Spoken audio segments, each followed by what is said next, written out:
Hello, YouTube. We're back with more VoD reviews. This time around, we got G2 versus BLG. Big elimination match, and I brought in some extra help that is actually familiar with both regions. So, Nymaera, how's it going? Thanks for joining. Hello, how's it going? Yeah, good to be on stream, and hello YouTube as well, I guess. So I've already been over these games myself on my own VoD review, so I will have some thoughts already formed. We'll try and keep things balanced. I'll try not to override things and let Cubby form his own thought process. But yeah, hopefully we get to bounce some good thoughts off between us. Yeah, no, I'm looking forward to it. It's nice to be joined by an educated opinion in general, and also very much so when it comes to these teams. So, with that said, guys, thanks so much for tuning in. Feel free to support Nymaera, whose links I'll share below in the description afterwards. And also, of course, subs go a long way, likes and comments as well. And follow me everywhere at CubbyXX, especially on Twitch, where I stream these live. Now, going into draft game 1. Okay, so one thing that I was a little bit curious about is it does feel like G2, they were playing 3 lanes earlier on in the tournament. Later on, they swapped over to this Orianna Nocturne combo, something that BLG has been playing a lot of as well, with Knight playing a lot of mages. What'd you think of this approach coming into game 1? And pretty much like the first 3, we end up trading Ori Noc Gnar for Jax Skarner, and then the Blanc comes in. I mean, the biggest thing about this first draft, like, so it's not like apparent from this pick order. But oh wait, this is pick order. That's fine. Yeah. So I think the 3 strongest champions on the patch are Aurora, Yone, and Skarner. You can see that 2 of those are banned by BLG on red side. It's one of the reasons why blue side is very strong right now. You kind of know that red side has to ban too much, but BLG didn't ban Skarner, and then G2 didn't pick it on blue side, so they get a Skarner on red side, who I think might be the strongest champion on the patch. So that to me is wild. It's wild. You cannot give up blue side games like that. Blue side draft advantages like that. And for a little bit of context here too, Nocturne Orianna has been played to some extent in the LPL the entire year. In fact, it was played on day 1 of LPL this year in spring, and it's kind of cropped up every so often.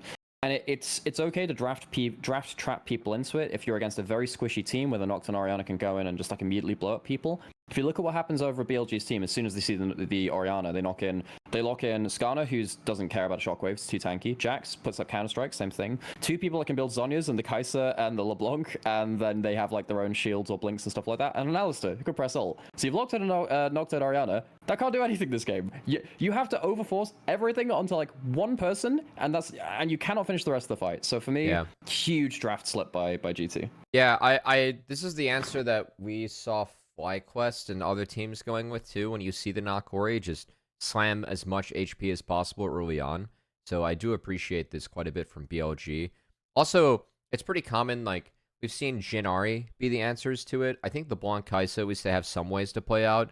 It's really tough to pick mid laners into this, because yes, the Blanc is slippery, but you still kind of need flash up to avoid the combo, where you have to have the most ridiculously timed distortion that probably still involves a flash to get out. Yeah, sometimes you will. So if they go onto you, you will. And so the thing with the Kai'Sa and the LeBlanc is that they will probably still die to the combo, but they won't cleanly die to the combo. Get out. So you have to overinvest. Yeah. So it's much like when you've got a Maokai doubling onto you or a Vi ulting you or something like that. You just bring them out of position as well. There's a bunch of things you can do with that. As you were saying, yeah, LeBlanc can do like a distortion, then like blink back to avoid the shockwave. That's a bit whatever, but. Basically, with stuff like the Jhin Ahri, they play from such a long range. Kai'Sa can do the same. LeBlanc kind of can do the same when they're popping forward. They just make it annoying to get a valuable combo. It doesn't have to completely invalidate the combo, but when they get Zhonya is obviously 3rd, 4th item, whatever, because particularly with Kai'Sa going like more kind of the half on hit, half AP with Nash's Tooth into Zhonya's later, it just becomes a real problem. Because who do you know, once you get to like mid late game, who do you ult? Like, who do you use this combo you've spent your first pick Orianna on? Yeah, it feels really toothless. I agree. It's a lot of early game here for G2 because Gnar is going to get eventually economics victoried by the Jax, and Jax is really big this game. We've been using that phrase a lot in this stream, which is pretty fun. It's great. It is fun. I like the BLG draft. I feel like they have a lot more options and sides later on. I will say that I feel like one of the evolving things in this tournament is the early Nocturnes. Nocturne has been taking a little bit early for me personally, but Nocturne does give you a lot of soft power, and sides can flip that in some matchups, which is why I think Nocturne's really cropped up in priority. So yeah.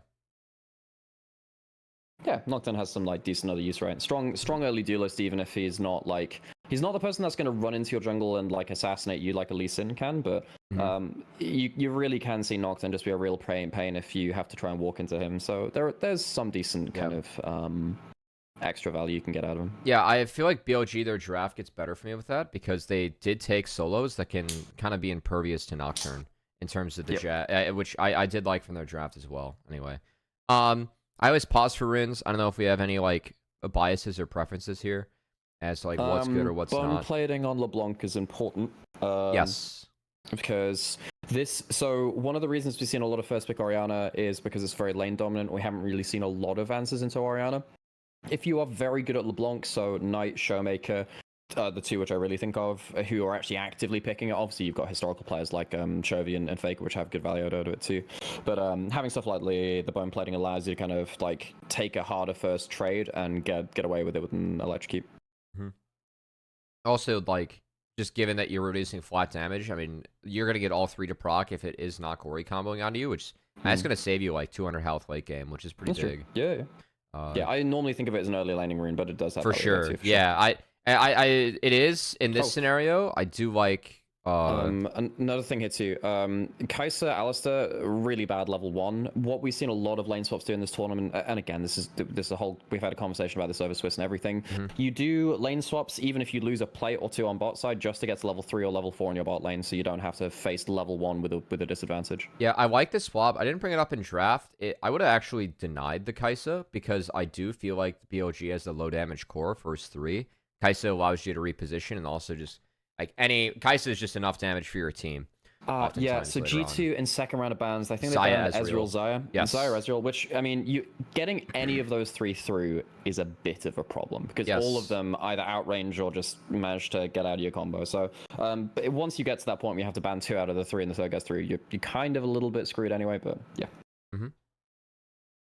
And then, yeah, so it's the swap forced G2 response is okay. I will say that I've talked about this a lot on my stream. I think I talked about it with you a bit, how I'm definitely biased when teams are starting to play 3 lanes. Like, I think the NA teams have actually done a good job with that. So I think that the Jax and R should be starting in their own lane, try and soak XP, and then if it goes bad, then you at least are still able to TP back. Whereas if you have to TP now, then if it goes bad, you don't have access to TP. This is a bit of a mistake from G2 actually on this crash, because they got the crash in, but Bin at level 1 gets to just walk under tower and soak a bunch of XP anyway. This is one of the negatives about Nocturne actually. He can't dive very easily early. Yeah, he really needs they walk up and it's like, okay, he counter-strike. That's it. Yeah, I'm a little bit surprised that Yike, I know that he just finished this camp, but I'm surprised that he just doesn't do the Gromp. He wouldn't have Smite. I guess it would be, he wouldn't hit 3. But again, not having 3 makes this dive pretty bad. And I think this is actually more so on the G2 bot lane that they elected to crash wave 2 instead of 3. Yes. Because if those stacked, then you get the Gromp and you would have 3, and then you actually have the dive opened up. Which makes you think, hang on, can we just go back a little bit further to when the initial lane swap was shown? Let's just go back to that, because I just want to see if they were on the wave before they saw anything. No, not even close to it, actually, were they? No, they know this. Why? Well, miles in advance. Yep. Yeah, so they see this happening. That's fine. We can go back to it then. I was just wondering whether G2 started pushing, not thinking there was a lane swap, but I thought that was quite unlikely. But just yeah, they just elect to crash wave 2, which I don't know why. Because it forces the TP out earlier, but they're not. It's not like they're going to like respond with using BBTP to go top. So you are just straight up losing out on XP on the map right now.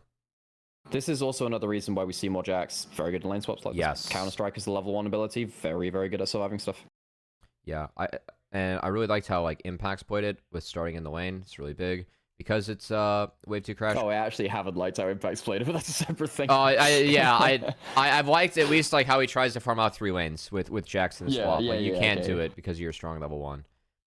Yike didn't have this camp on rotated as he should, so on is here on time. And then Yike gets pushed off, which is a really big deal. We're slowing down the Nocturne. It means he can't dive as well. Loses too much HP. So now Jax is completely fine. You have Counter-Strike coming up, so you can approach the next wave. This is so free. This is the egregious bit, actually. Like, so you've had bot lane make a mistake by crashing in.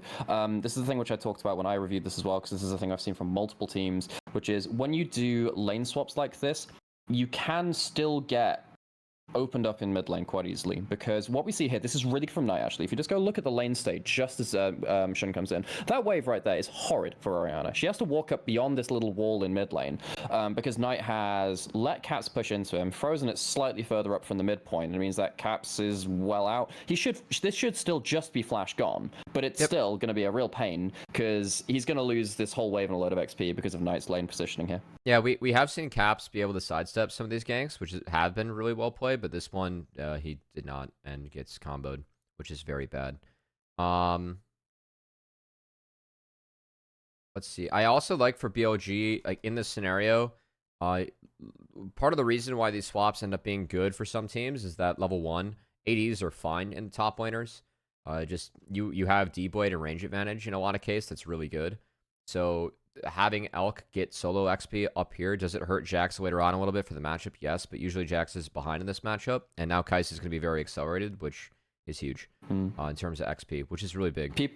People forget that on release, Kai'Sa was actually put in solo lanes. You would lane allocate, so Kai'Sa would get solo lane farm for a while, because she would just get a huge amount of XP, and each level of her abilities is incredibly important. So even just getting from the start of the game, a little bit of solo XP actually goes quite a long distance for Kai'Sa. Yeah, this is something else that I have appreciated TL's read on. They were drawing Kai'Sa bans, and I felt that TL was really good at funneling Yon. With this I think pick. Yon was the best player, actually. I think that guy had a hell of a tournament. He's good, yeah. He's a good player. The he works really hard, like the 80s. I mean, they had to tell him to work less, like play less games this year, which was needed. So go back a little bit. See how long did you can see on sitting at this brush, by the way. So you see here, right? This is when So this is when this is when Bin and On with dual lane. It's the Jax and bot lane, and then we basically get the recall of Jax. So G2 are like, okay, maybe he's gonna be recalling, and somehow he just ends up in that brush, and he's there for like a minute and a half. They still don't know he's there. They haven't seen him yet. Yeah, they haven't. It's really good though, because he's soaking all this solo XP, which I mean, I'm like a lot of times supports get starved out. In this case, I'm kind of fine with him soaking early, especially if he wants to play for the grub fight, and then obviously they set up this angle, which is pretty nice. Yeah, so they think, oh, it's just Shun coming in to make sure the wave's not bad, and then they just they completely lost track of On. Like, completely really well played by stopped the On. crash down. Yeah. Really well played by On. He held the combo to make sure that he's able to get Mickey 2 and cancel the dismount. Really, really well played. Damn. And now GT's bot lane is also just fucked. So, yeah, BLG early. This was a really good early game from BLG. I feel like the Wave 2 crash bot hurt a ton for G2. Obviously, the mid lane gank hurts a ton, and that hurts a ton, but a lot of this was from the crash bot, because it kind of opened up this scenario where on the map, you're just getting more XP. And, like, yes, this matchup isn't exactly where BLG wants it to be, but Bin is handling it. Like, I mean, he just got forced out, but still, Bin's handling it okay. You are still Jackson and R. You will be good later. It is really important here, though, that GT do manage to take some grubs off of this spawn, because we have seen, I think LPL teams have used grubs better than any other region, actually. I think that we saw top esports and LNG use 6 grubs to be a win condition to a level which we haven't seen. Even from the LCK teams, they haven't really been using grubs as a win condition in the same way. Not that they're bad at it. I just think it's a specialty of the LPL teams. Yeah, if you have Scout and LNG, like, uniquely. I agree with you. They've really, really forced hard. I think that LNG are the best tower-taking team in the world, by far. But BLG top east will definitely have some value there, too. When you have someone like a LeBlanc, which can kind of jump forward and auto-attack a turret before you can stop it getting towards the turret, it means that grubs are really, really powerful. They can actually just solo end a game, because you can never really stop them from hitting turret. Same thing with Yone as well with the Z.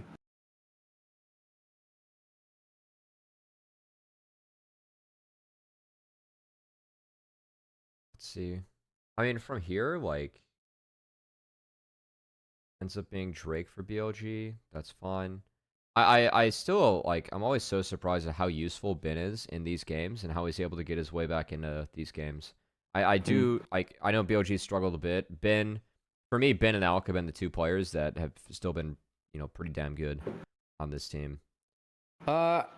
Okay, so we'll definitely get to this later in the series. I actually think Elk has had some off moments as well. Yeah. But put it this way, his champion is doing a lot of the work, and he's still very good at his champions. Doesn't necessarily mean he doesn't make mistakes, though.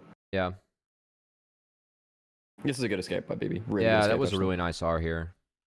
This is really nice. Yeah, good try by Jun too to is it Jean? Yeah, Shun. Jean. Shun. Shun. Yeah. It was a good try by or well done by BB to like space or like for Shun to space the W from BB, and then obviously the ult was big to get out. BB did BB was good this tournament. Yeah, I think his MSI and Worlds this year were incredible. Yeah.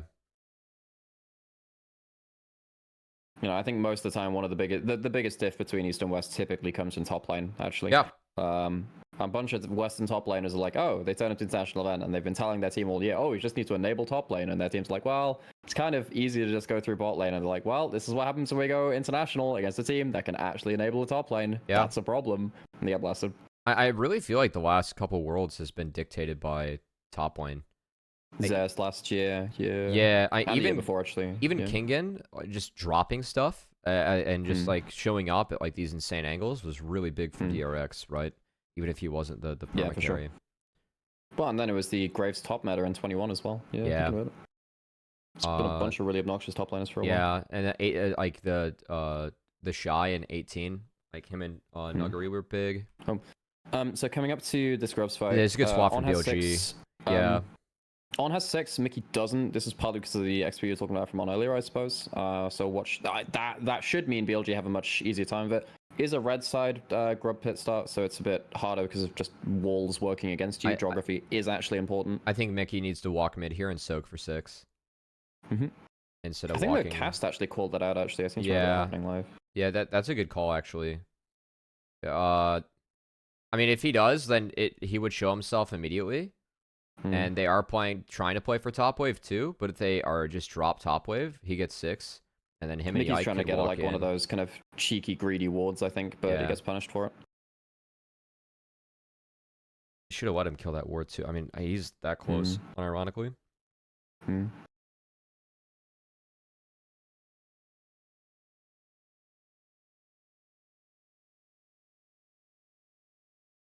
Noctonari comes in. Mickey doesn't really get much done, but he does get the cooldowns out of Night, which is the big thing for him, I guess.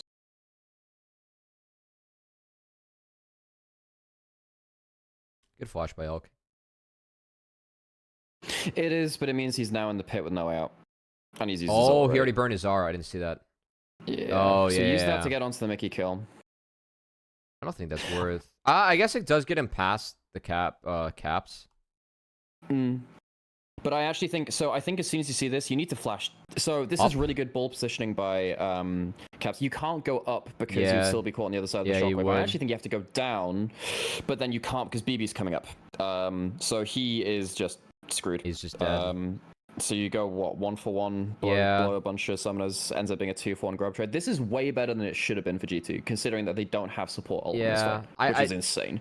Like the hindsight is you just don't use R for this kill on Mickey. You can wait to find an entrance later on. It is a nice ult from Caps. Like the space he buys is really good for his team. So it doesn't do the damage, but it leads to the positioning that gets L killed. 100%. Okay. Well, honestly, well managed by G2. I feel like that was a bit of an error by BLG, but still, BLG. I feel like BLG's been doing this.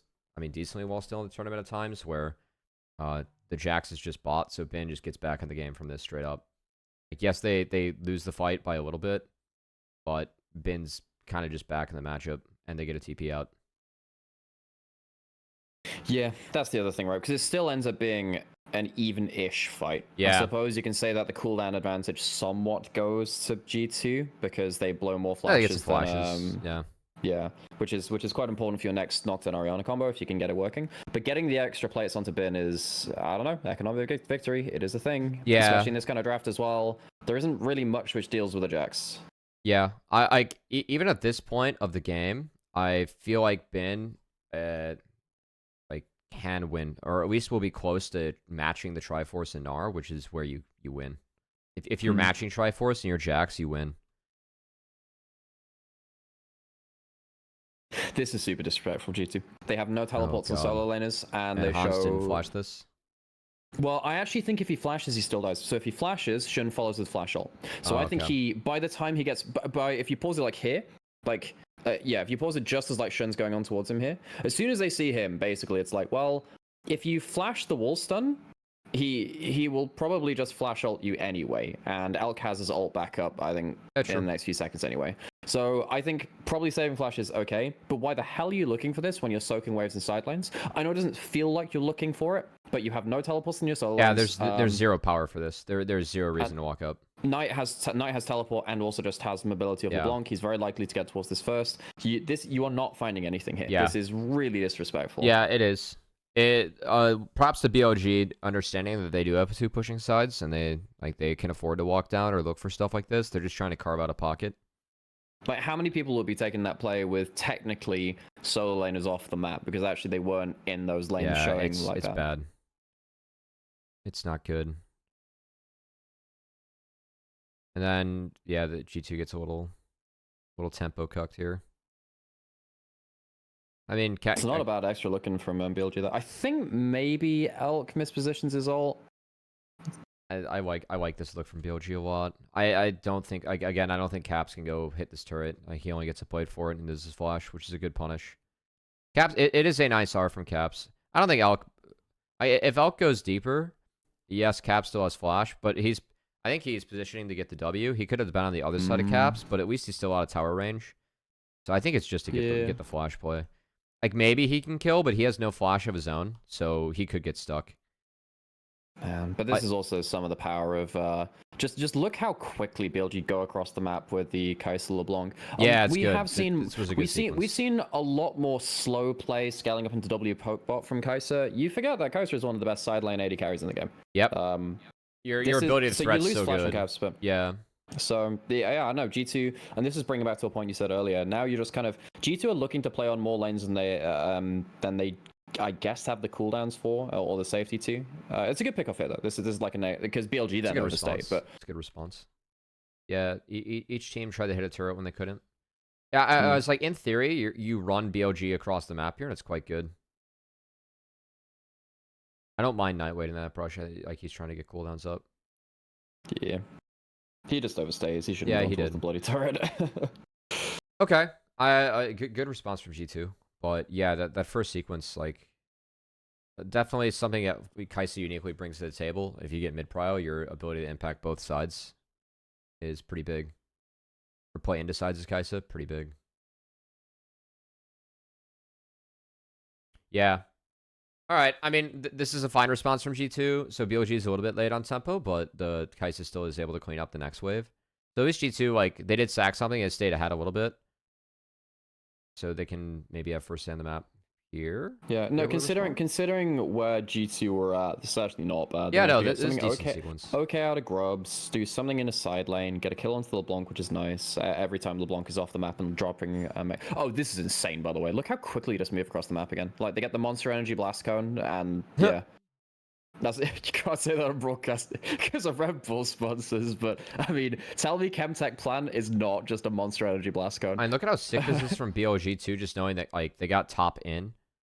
So I in a way, like, for me, I'm looking at the map right now from G2, like, hey, this is good. Like, Gnar got this all the way in. Caps gets the easy lane.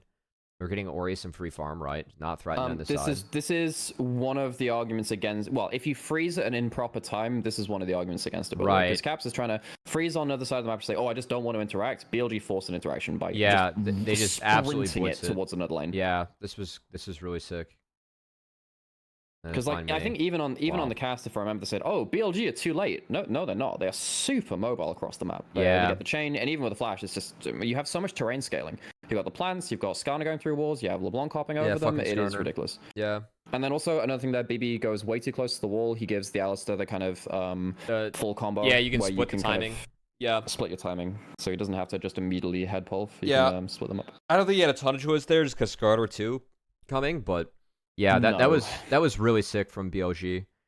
I like, again, Caps. I mean, he's just catching that wave, right? It's like then BLG turns into just instant bot side play. Really sick. How do we get to here? That's a great question. I asked that a lot with Mickey. Yeah, I mean, good response and retake. It's just top camps, and then Mickey spotted and on. Hans deploy. Oh, he took a Monster Energy Blast going over. Yeah.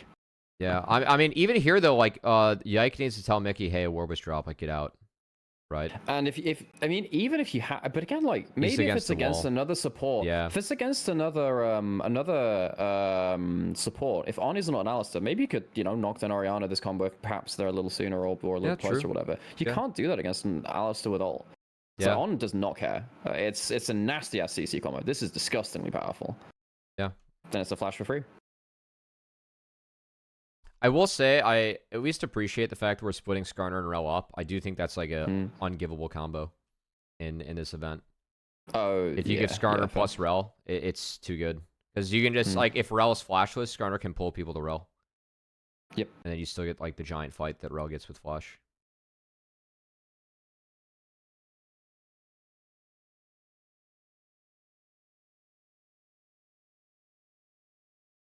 Okay, so both teams reset. I still appreciate how Caps is able to pick up, like, the safety wave. This is good from G2. I know Caps was actually pretty damn good at picking up waves in this series. Yeah, I know he's keeping it close to his turret, but I do feel like that's kind of necessary. Like, G2 needs to... Yep. They need to choose their points where they're able to get Caps out. Yeah, with that kind of Caps keeping close to his turret, this is the thing which I really criticized other EU teams against G2 for, and this shows their understanding of it here, G2. So they just lost that fight around topside. Well, they lost a flash around topside jungle, right? And they know that Alistair was in their jungle. Yeah. What happens if Alistair dropped a ward somewhere when he was in that jungle? You don't know he hasn't because you haven't had time to sweep that out yet. You get TP'd on, yeah, if you push up. And as it happens, there isn't a deadly ward there, but that positioning is exactly where you should be if you think there could be a ward. Yes. You just safely farm, especially as a mobile mage. You don't put yourself too far out there. Yes. This stuff is really important. The fact that he's hit now, there are actually some wards in topside now. You can see some red ones there, but like. This is what you do when you know there's a chance of vision being put there in the last, minute and a half or something. Yeah, you're going to get BLG the opportunity to play out 3 lanes potentially, but also, I mean, they are just keeping it as a dead lane right now. Because this gives BLG the opportunity to go fix bot mid. I guess they don't get, like, again, Caps is keeping it as a dead lane. So BLG, they can go fix it, get it in, and then try and move. But you can see Knight's not doing that. They're going to try and play 2 lanes, and G2 just by dropping everything, they actually get everything. Which is good. You're also they just lose dragon control. Yeah. But yeah, you're also getting a really dangerous point. So yeah. Oh, this is probably something I should have mentioned as well before this. I do think that G2 needed early leads here, and I think they need a lot of extra gold. Because, BLG scaling is good. Look, the scaling is good, and particularly if we just pause just before this huge fight. If you look at the items at Kaiser, once you get, I think it's blasting one. I think it might be blasting one and Amptone. I can't fucking remember. I think it's that. I think you're right. It's W evolve is what you're getting at. Yeah. I think with an Infernal Dragon, I think you can actually get it a little earlier. But if you get blasting one now, effectively you get W upgrade on Kaiser, and we were saying how Jhin and Ari were very good against Noct and Orianna before. Same thing here. You get to play from W range instead of closer range when you're looking for autos and keys and stuff like that. It means that Kaiser becomes much more unavailable as a target. You're also getting closer towards the 3.5 item spike when you get Seekers and stuff like that. And of course, you even got people like Skarner just getting ridiculously tanky too. So you need to find good fights kind of now. This is the second time, by the way, that they've kind of used this because they were using the Jace Kai'Sa in a similar way. Because once you get W evolved, then you do become a pseudo poke comp. So it's like, hey, not gory, let's not take fights on any even conditions. Yeah. It's not full poke Kai'Sa because I do think we haven't seen. In some ways, I don't think we've seen enough full poke Kai'Sa when you actually go for the Romano with Ludens and stuff, which can break team comps. It gives you less actual DPS, but you can completely Exodia games by just being poke bot. Yeah. Okay. So we get the skirmish here. I guess Pop, so it's gonna be out for the fight. I mean, not. Gets the teleport before the Nocturne darkness comes down. Yeah, but not a great teleport, but he gets it down. Yeah, and he also gets out, which is big. Yeah, I mean, you get Nocturne and Rel ults for that, which is not okay. Yeah, I really appreciate how Caps is patient though.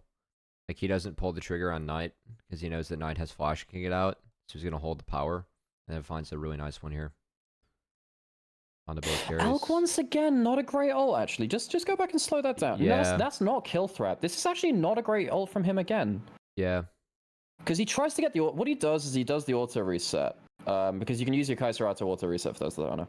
But it's not close to kill threat. It means he has no reposition after that point. But you know, if he uses it to get out of the shockwave instead, look, I don't think there's a great angle here. Maybe going to Mickey a little easier or something like that. You could maybe go down over the wall into Raptor Pit or something like that, stick over the wall. But either way, the ult which he used wasn't valuable, and it means he doesn't have any chance to look for something a little bit later. If I think if he R's in a Krug Pit here, it wouldn't be terrible. Yeah, because I think that he would get Mickey, and like Hans cannot ult you, he wouldn't be able to auto attack you over the wall, and you would be able to funnel through the choke, and you'd have a really good angle for the rest of the fight. Where like Knight and Elk would be split where they're at. So like when Mickey gets CC'd here, and where Bin's down south, I think if Elk actually, like if he's able to get over the Krug wall, I think it's not. I think it's pretty good for him. He's not going to be under threat against Mininar, and of course, Jean can at least like. I think if there's any Mega Bar, you don't go for it because there's none. Yeah, I think you do it. You know. Yeah. I think that's just that's not a great ult. That's not a great I agree. Ult. And I just want to keep putting this because the immediate takeaway from this series is, wow, Elk was a great player, and he is. Don't get me wrong, but I hold him to really high standards because of LPL AD carries and his own AD carry level. This is the couple of times we've seen him in this game so far. His ults actually haven't been awesome. Yeah, I agree. I agree. That was a good catch. Funnily enough, I didn't catch it on my own watch through of that earlier, so this is a new one for me as well. I'm like, oh yeah, well, it's not great actually. Really good reaction from Knight to get the teleport in. And he does actually blow quite a lot with this. If they don't immediately answer him and he hops out, it's still a problem because then effectively LeBlanc gets to hop around and do uncontested damage. Yeah. It definitely in a way got his team in, you know?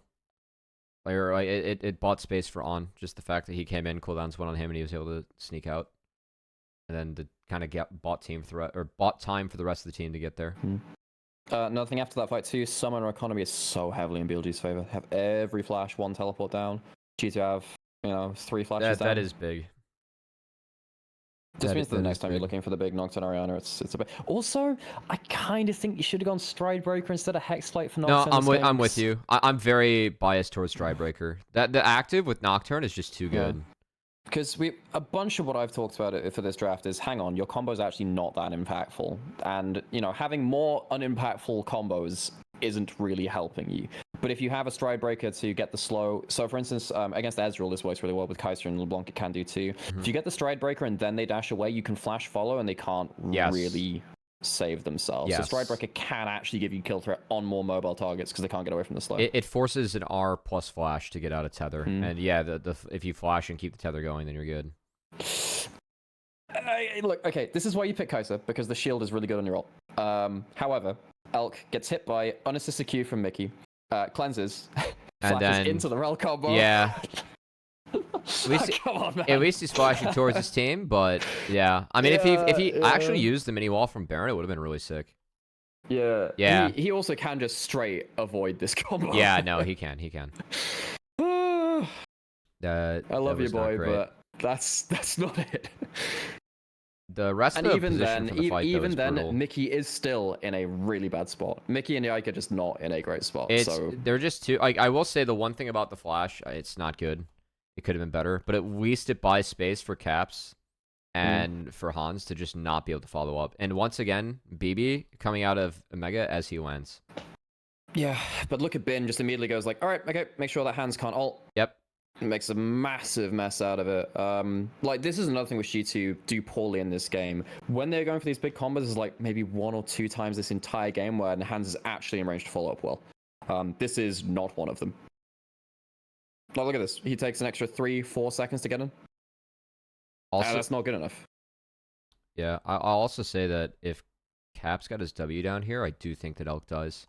Because his W ends up at his feet, and just the health that Elk walks out with. So you can't do that with Nocturne Oriana. He's going to be closer.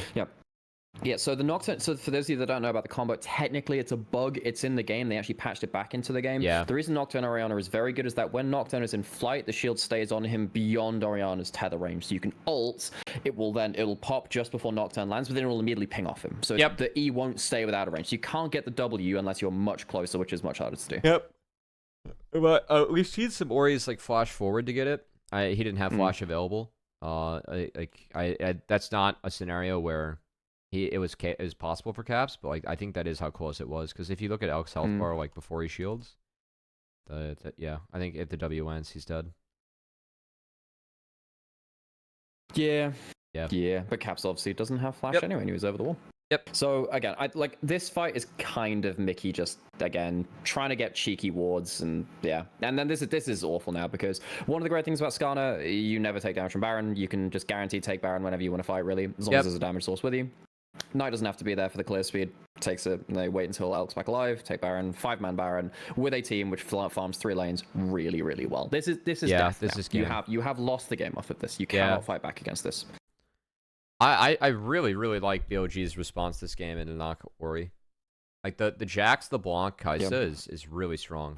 Well, I mean, this was played in LPL all year. Just occasionally it seems to pull it out. LPL knows what to do against Nox and Orianna mostly. This is one of the few times where Hands is actually arranged for follow, by the way. So this actually works out okay for them. And even then, it doesn't work out very well. It's for just them. it's just too late. They get Elk. Yeah. It's unfortunately too late.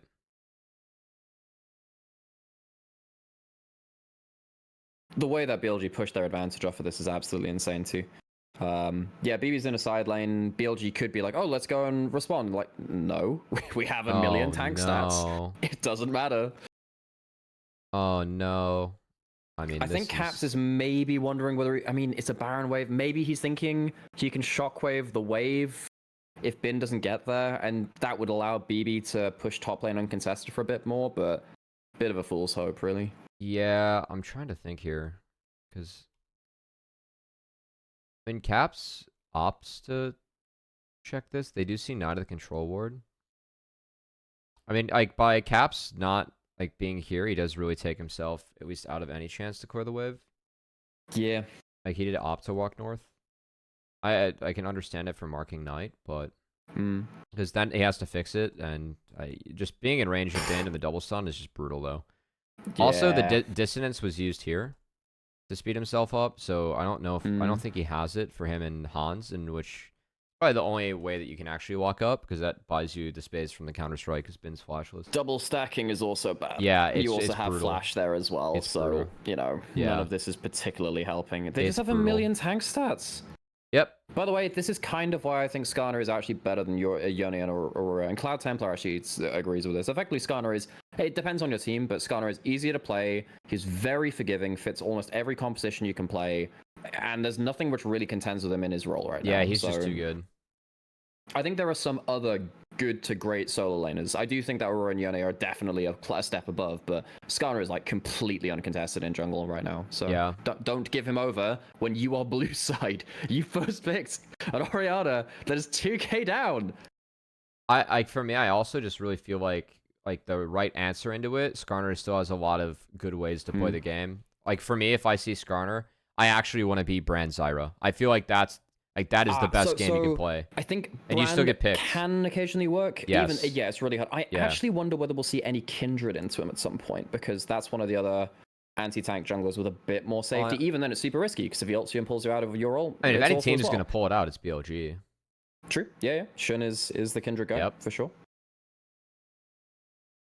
But yeah, I think we need to see some anti-Skarn attack. I'm waiting to find out. Fantastic right now. Yeah. I'm trying to think even. Yeah, Shinzao is like a consolation thing. We see it a couple of times in this series. We'll get to talk about that in later games. I don't mind the Xin. It's okay. It's fine. You can kind of trade ult for ult, and then you survive being suppressed, and you're okay with that. And you have a way to interact with the E, and you do kind of win early. Yeah. But your window for winning is not very long. Yep.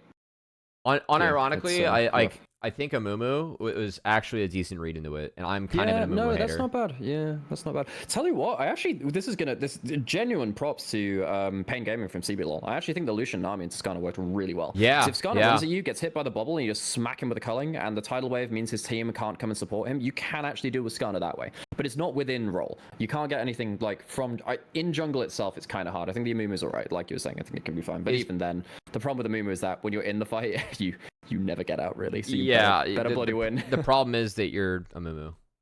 Yeah. Is Poppy jungle decent at all into it? That's what we got someone asking. don't know, and I don't think so. Probably not. It's okay.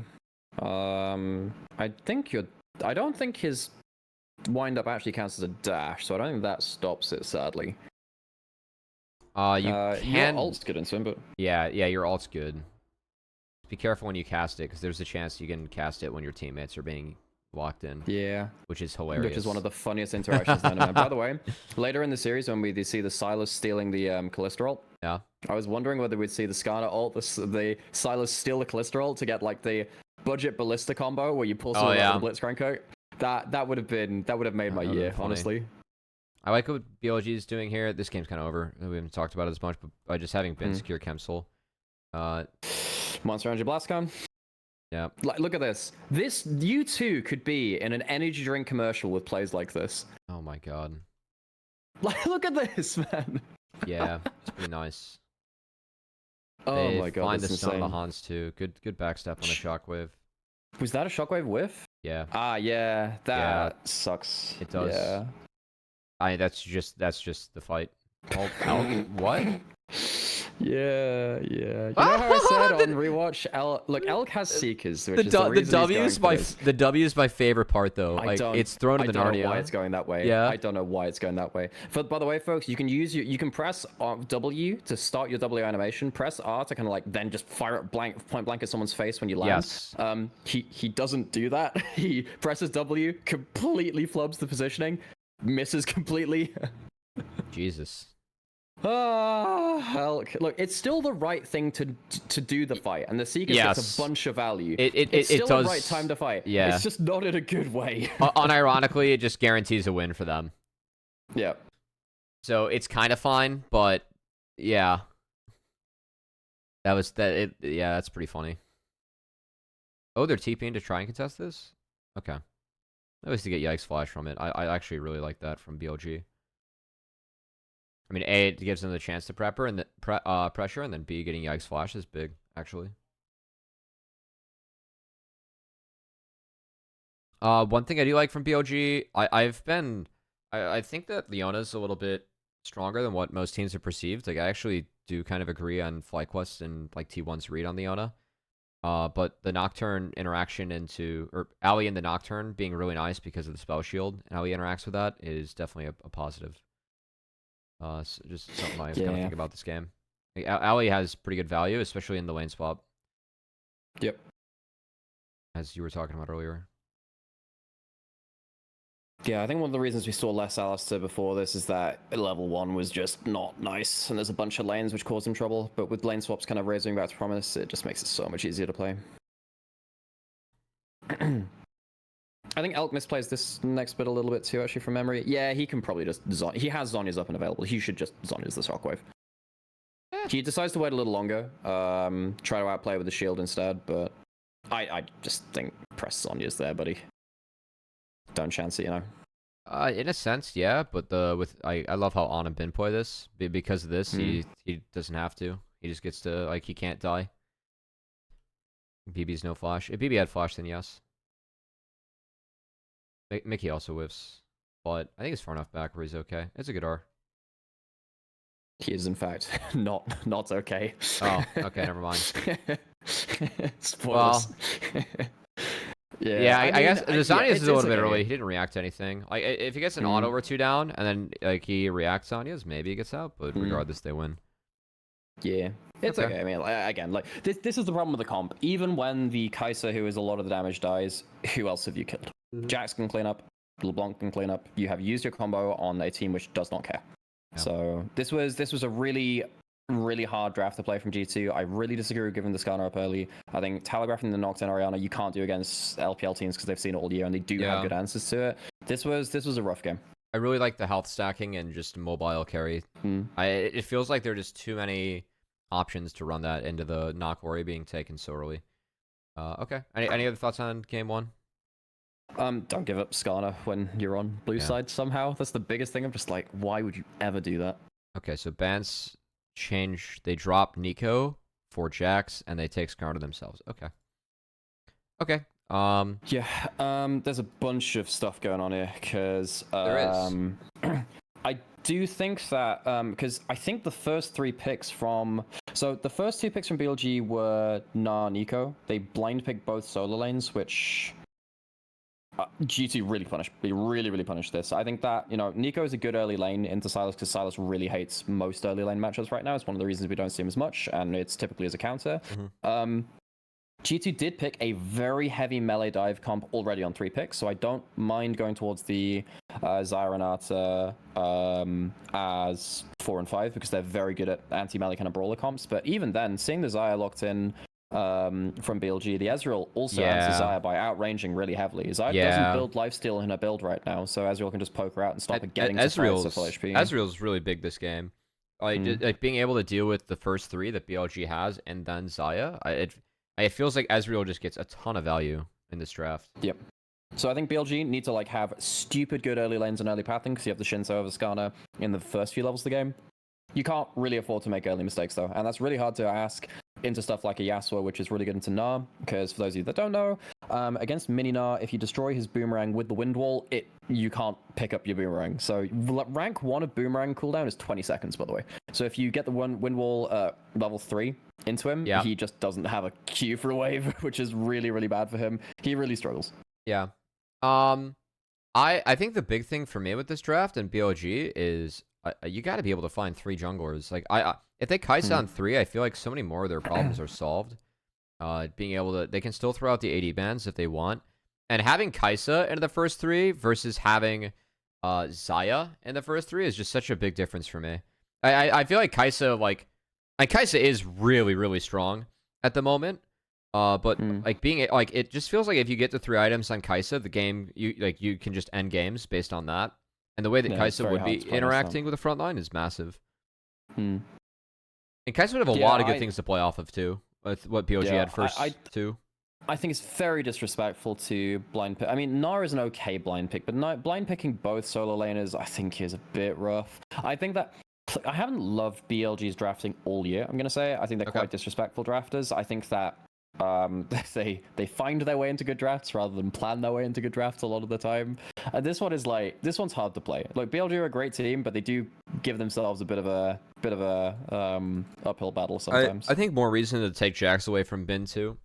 Because right now in the meta you can just slam Jax and eat whatever matchup you want, and it's okay. He will still be Jax even in his worst matchups, and you cannot do the same with Gnar. Also, Sylas already has really insane value this game with the first 3. Yep. I do think there's a bit of a common misconception about Sylas, which I do like to talk about. Look, Sylas is not about the ults he steals all the time. His most broken thing is actually his W, rather than anything else. However, if he also has good ults and can also survive through a laning phase, especially early, like this champion has always got some really huge value. I do think that Sylas can be trapped into really good anti-melee comps if he dives in. He's not the tankiest guy ever. But this is a insanely good. I mean, the Nico ult, he used it better than Nico because of his E. There's a bunch of things he does better. Also, Xin has a pretty decent AP ratio on his ult, which is stupid, but it does exist. Anything which gives him survivability is broken that for Sylas. It allows you to get through to your second W, which is where you break, really. Man, I hate the fact that all the supports are taking Demolish, man. It's like my pet peeve right now. I know why they are. They want to cover for lane swaps. I know why, but the fauna value or fauna life value in fights is actually pretty decent. Especially on a champ like Rakan, you actually can get a lot of mileage out of it. I don't know. Everything else is pretty fine / standard. I really feel like Grasp Gnar has changed the tournament a bit. The fact that people just figured out you can run that. Some of his matchups do feel a lot better. Like the window where Jax can kill you, it gets delayed a lot. I also just think that I think that Bin as well is just ridiculous on this. This is another thing which I kind of forgot to mention in the first draft because I remember talking about this the first time I watched it back. I'm really kind of upset that G2 in the first game just chose to handshake a Jack of all trades champion matchup, which is kind of like your Gnar, Renekton, Jax, kind of like trifecta, that kind of stuff. Rumble's sort of in there, but a bit different because Bin will outvalue you on any of those champions. Doing something like this, just kind of throwing out a little bit of a curveball, where a matchup is much more tilted, is much more valuable. Bin's just too good.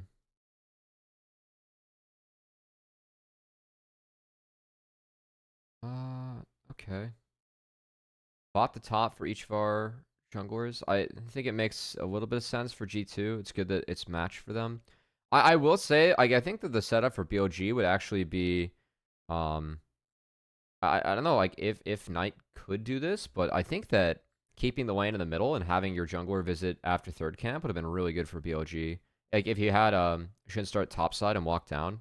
I do think that you can fuck with Silas early as Nico's in. Yep. And they well, don't. He's doing it alone on Nico. Yeah, he is. Good. Like if Silas bends and doesn't break, then it's fine. Okay, never mind. They broke it. He gets the W healing off the clone, by the way, which I'm not going to say it completely saves his life because I think he survives either way, but it means he can maybe stay in lane a little bit longer with pots ticking, which is kind of huge. Yeah. Second one, D shield life is up. Here we go. If there's any changes that I want to see for next year, by the way, it's nerfing second win. Yeah. Knight makes a huge mistake here. This is a huge mistake. Needs to go back to this. He mistimes his clone activation because there's no minions under turret. He doesn't wait for it to activate. He takes tower aggro and he takes two shots. This is huge because that means that Caps gets to stay in lane, and it's a huge problem. If he doesn't take these and he stops the back, Caps is in he's in an awful spot. The so fact Knight he took mistimes two. his he mistimes his clone activation, and it completely fucks his entire early lane. This sucks. This sucks because he was actually completely keeping Caps out of the game at this point. Yeah, he's playing this so well, and oh, damn. Well, that's the line these guys play on. That hurts though. That really got Caps back in. Yep. Because now actually watch that. Watch what happens in bot lane. Immediately as that play happens, Ezreal goes to his first back for tier back, and then Rakan gets to go back towards mid lane much quicker than Xayah does. Because Ezreal is happy with an earlier back than Xayah most of the time. It's one of the things which Ezreal's been really good at that. Oh, okay, so they did get the wave in. Yeah, I mean, Ezreal getting tier on time is always nice. Yeah, so Ezreal goes back, Rakan comes mid. Yeah, okay, well done by G2 here.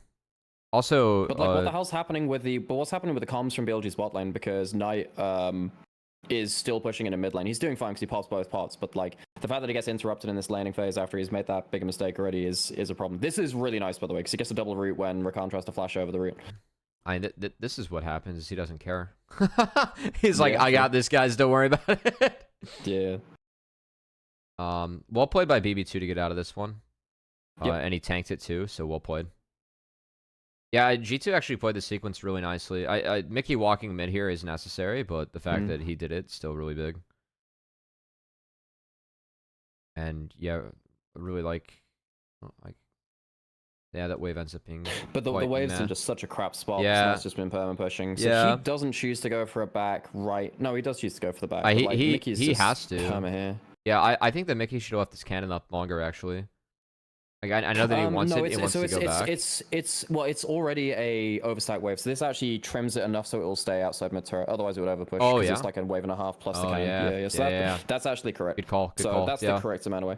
But then watch this. Mickey just immediately sticks around anyway, and like Mickey is actually just winning Caps' lane. Yeah, I love it. This is vintage Mickey, honestly. But like Mickey stays mid for like 3 waves. You have multiple levels on your Ezreal, which is completely fine. He can farm for free. It's really good. On his hair about 2 waves too late. Yeah, it's really good. And then BLG's gonna swap. Knight makes the initial mistake of taking the turret shots. But then Mickey pounces and just drops the ball in terms of counter, like getting a rotation. I mean, he is also just stuck. Like because they had the wave. He's not, because he's no, but under bot turret, you can leave Xayah alone at that point. That's okay, because you know that Mickey's kind of just out of lane. For me, if he matches though, then he's at risk of like dying on ice. Matching on the initial wave is fine. Matching on the initial wave or not doing that is completely fine. So this one is okay because Knight should probably just... But next, and he does actually make it out of it. So this next wave you want to move? Yeah. Okay. I think this is going to be fun. Because you look at this, fair. like Xayah's recalling anyway. I think that On should just be out here. You're not really achieving much. I agree. So I can't, like, if he channels base here, then he's back mid on the second Mickey visit and can help Knight. I agree. Yep. You cannot allow Caps to exist at the stadias like this. I mean, like, he would be able to get away with it. Silas gets to get out of the early levels of the game, which Silas is worst at right now. Yeah. Like, if you look at this wave state mid, jungle support should be here. That's yes, they have to be can also here. be covering They this have to be. Well, I mean, to be fair, he went for the play top, which BB held flash, but I think that's fine. Is the play a lot? No, but was that the decision they made? Yeah.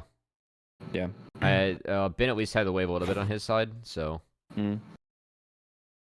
I actually also looking at that there too. That wave is already going into turret for Knight, so he also shouldn't have walked up to that wave. So I'm not. I know I'm calling out like shit and on for this, but also Knight, buddy, come on. Yeah. This wave is in turret. You do not need like if Caps. Maybe it's a problem if Caps holds it for the next wave as well. I think what Knight is trying to do is hold Caps accountable and make sure that he can't just because if Caps walks back under turret there and the wave goes into turret, he's fine. But because what he's trying to do is make sure the next wave is not held outside turret. Because like Caps can pull it. Caps can pull this, and then yeah.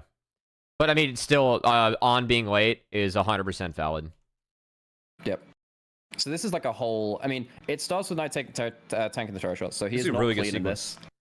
But the way that G2 pounce on this is absolutely insane because it unlocks their early game. Because you know, Yasuo into Gnar is not the easiest early matchup, not all the time, and you can see that Bin hasn't dropped that much farm. He's doing completely fine there. You do have winning bot lane as well because Ezreal Arcana pretty damn good into Zarana. This is really nice from BB actually. He kind of escapes this too. Yeah, he put it really well. We do like the BB Yasuo. He definitely has the Yas pass. Yeah, he's good at it. Hold on. I can see why Mickey went cross country mile here. That's why he's the lowest XP in the game, baby. I do think he needs. I think Mickey has to be on this wave. I don't know if Yike has to be. I think Yike just goes straight to grubs here. If you look at mid wave, because Caps has a stack under his turret. She can kind of see here, yeah. So I don't think Yike needs to help push this in. I actually think he can start grubs, and it's really good. Because like they have on jailed, they would have Mickey freed up where he's helping. So insane handshake, by the way. Yeah, BB doesn't have his handshake. It doesn't have his wind wall up. That's risky. Because now we're late on grubs. Like for me, one grub could have already been down. So even if this fuck up happens, then they're late. I just don't think Yike needed to be there. Yeah, agreed. Okay. I think on the side of BLG, like here, this is just kind of Safari League of Legends that you realistically aren't contesting this at all, I don't think. I think you need Renata 6 to get think about contesting, so I think the fact they walk up is bad. Also, I don't like how Yike smites the first one. If they manage to get more damage onto BB, wait, no, he has 2 smites for I think that's if they get more stuff onto BB, I think it's. They forced him out, but without 6 on Xin, Renata, or Zaya, it's just never gonna happen against the Silas. Well, Nico doesn't have 6. Yeah, exactly. Nico didn't have 6 and got jailed, so this is just never gonna happen. But you're reaching a really kind of bad point for BLG now, where you're meant to be punishing the anti-dive. You're punishing the dive. What happens if that dive has just way too much XP and gold over you? Because you know, you have Silas who's going to be using your Nico ult and stuff like that better than she does. So this game is like getting a little bit spooky. You can't afford to like give over too much more than this. Real quick, we do have Yasuo split maxing a little bit, which is I find curious. Oh yeah, Kionium difference. Yeah, that's right. Yeah, E's base damage went up a lot in the last year or so. It did. I do like it. I find that interesting. I'm wondering what he took first. The XP advantages that G2 has in their solo is like pretty big. I mean, Yasuo is kind of fine in the 1v2 if he is up like this, you know. And of course, Mickey's on hover, but. Speaking about split maxing, I literally just saw a tweet about because of the new patch for Corki with the W getting loads of damage. People are wondering whether you could just go 3 points W for wave clear. This is a nice pick onto Mickey. It doesn't actually mean that much, but it's a nice pick onto him. This is one where I don't know exactly why Mickey showed on wave, like instantaneously. Because that's a great question. Because like here, infinite in mystery is the mind of Mickey. Yeah, like here. I mean, he could. You see on right now, so he could snag a ward in that pixel brush. If Zin's there, he's there, and then you actually escape that, right? Well, like he has info on, and instead he waits for the waves to come in. He gives away his info, and then that enables BLG to set up on their control ward. Like you are fighting an uphill battle, where he could have snuck in the ward earlier. Oh wait, no, he doesn't have any wards. Oh no, he had a control word, which he drops there. You can still check with your face, though. Hmm. You Orbicon. Yeah, this is kind of weird to me. Also, Yikes decides to hit Krugs, so in a way you are sacking this, which I think is the right call. I mean, if Yikes just starts clearing up, then they might be able to contest topside camps, because caps can Yeah, well, get those that level wave in. 6s, which they didn't have on Nico and Shin, are there now, which is, I mean, not on the Renata, but still. Level Yeah. 6 Shinzao is not something you really want to be tussling with too hard. Yeah. Yeah, I mean, I think if they sack this and they play up, like, they could have a world right now where mid and top are in, because top's slow pushing, and they can go contest the topside camps. So I don't mind Mickey walking down here to make sure that BB doesn't get dove, but after this, I feel like he should have shifted to mid to top. Also, I think Yike should probably just hit the camp immediately.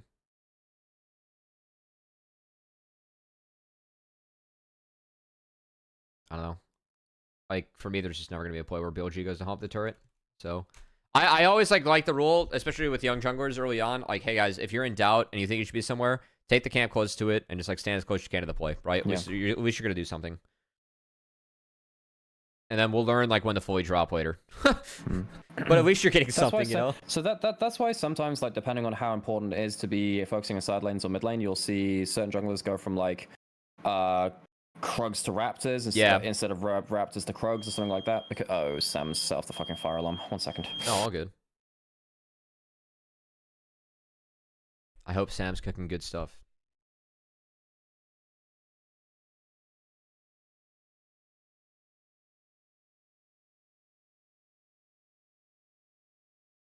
We'll see how long we have Alex Mina for, but hopefully able to contribute again soon.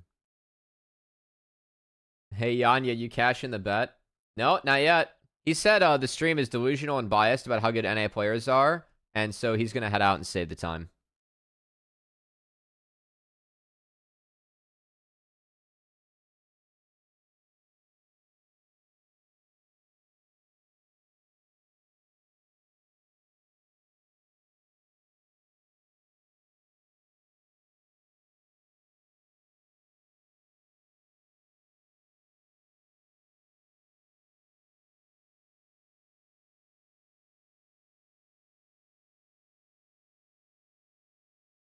Oh, really nice answer here from Caps.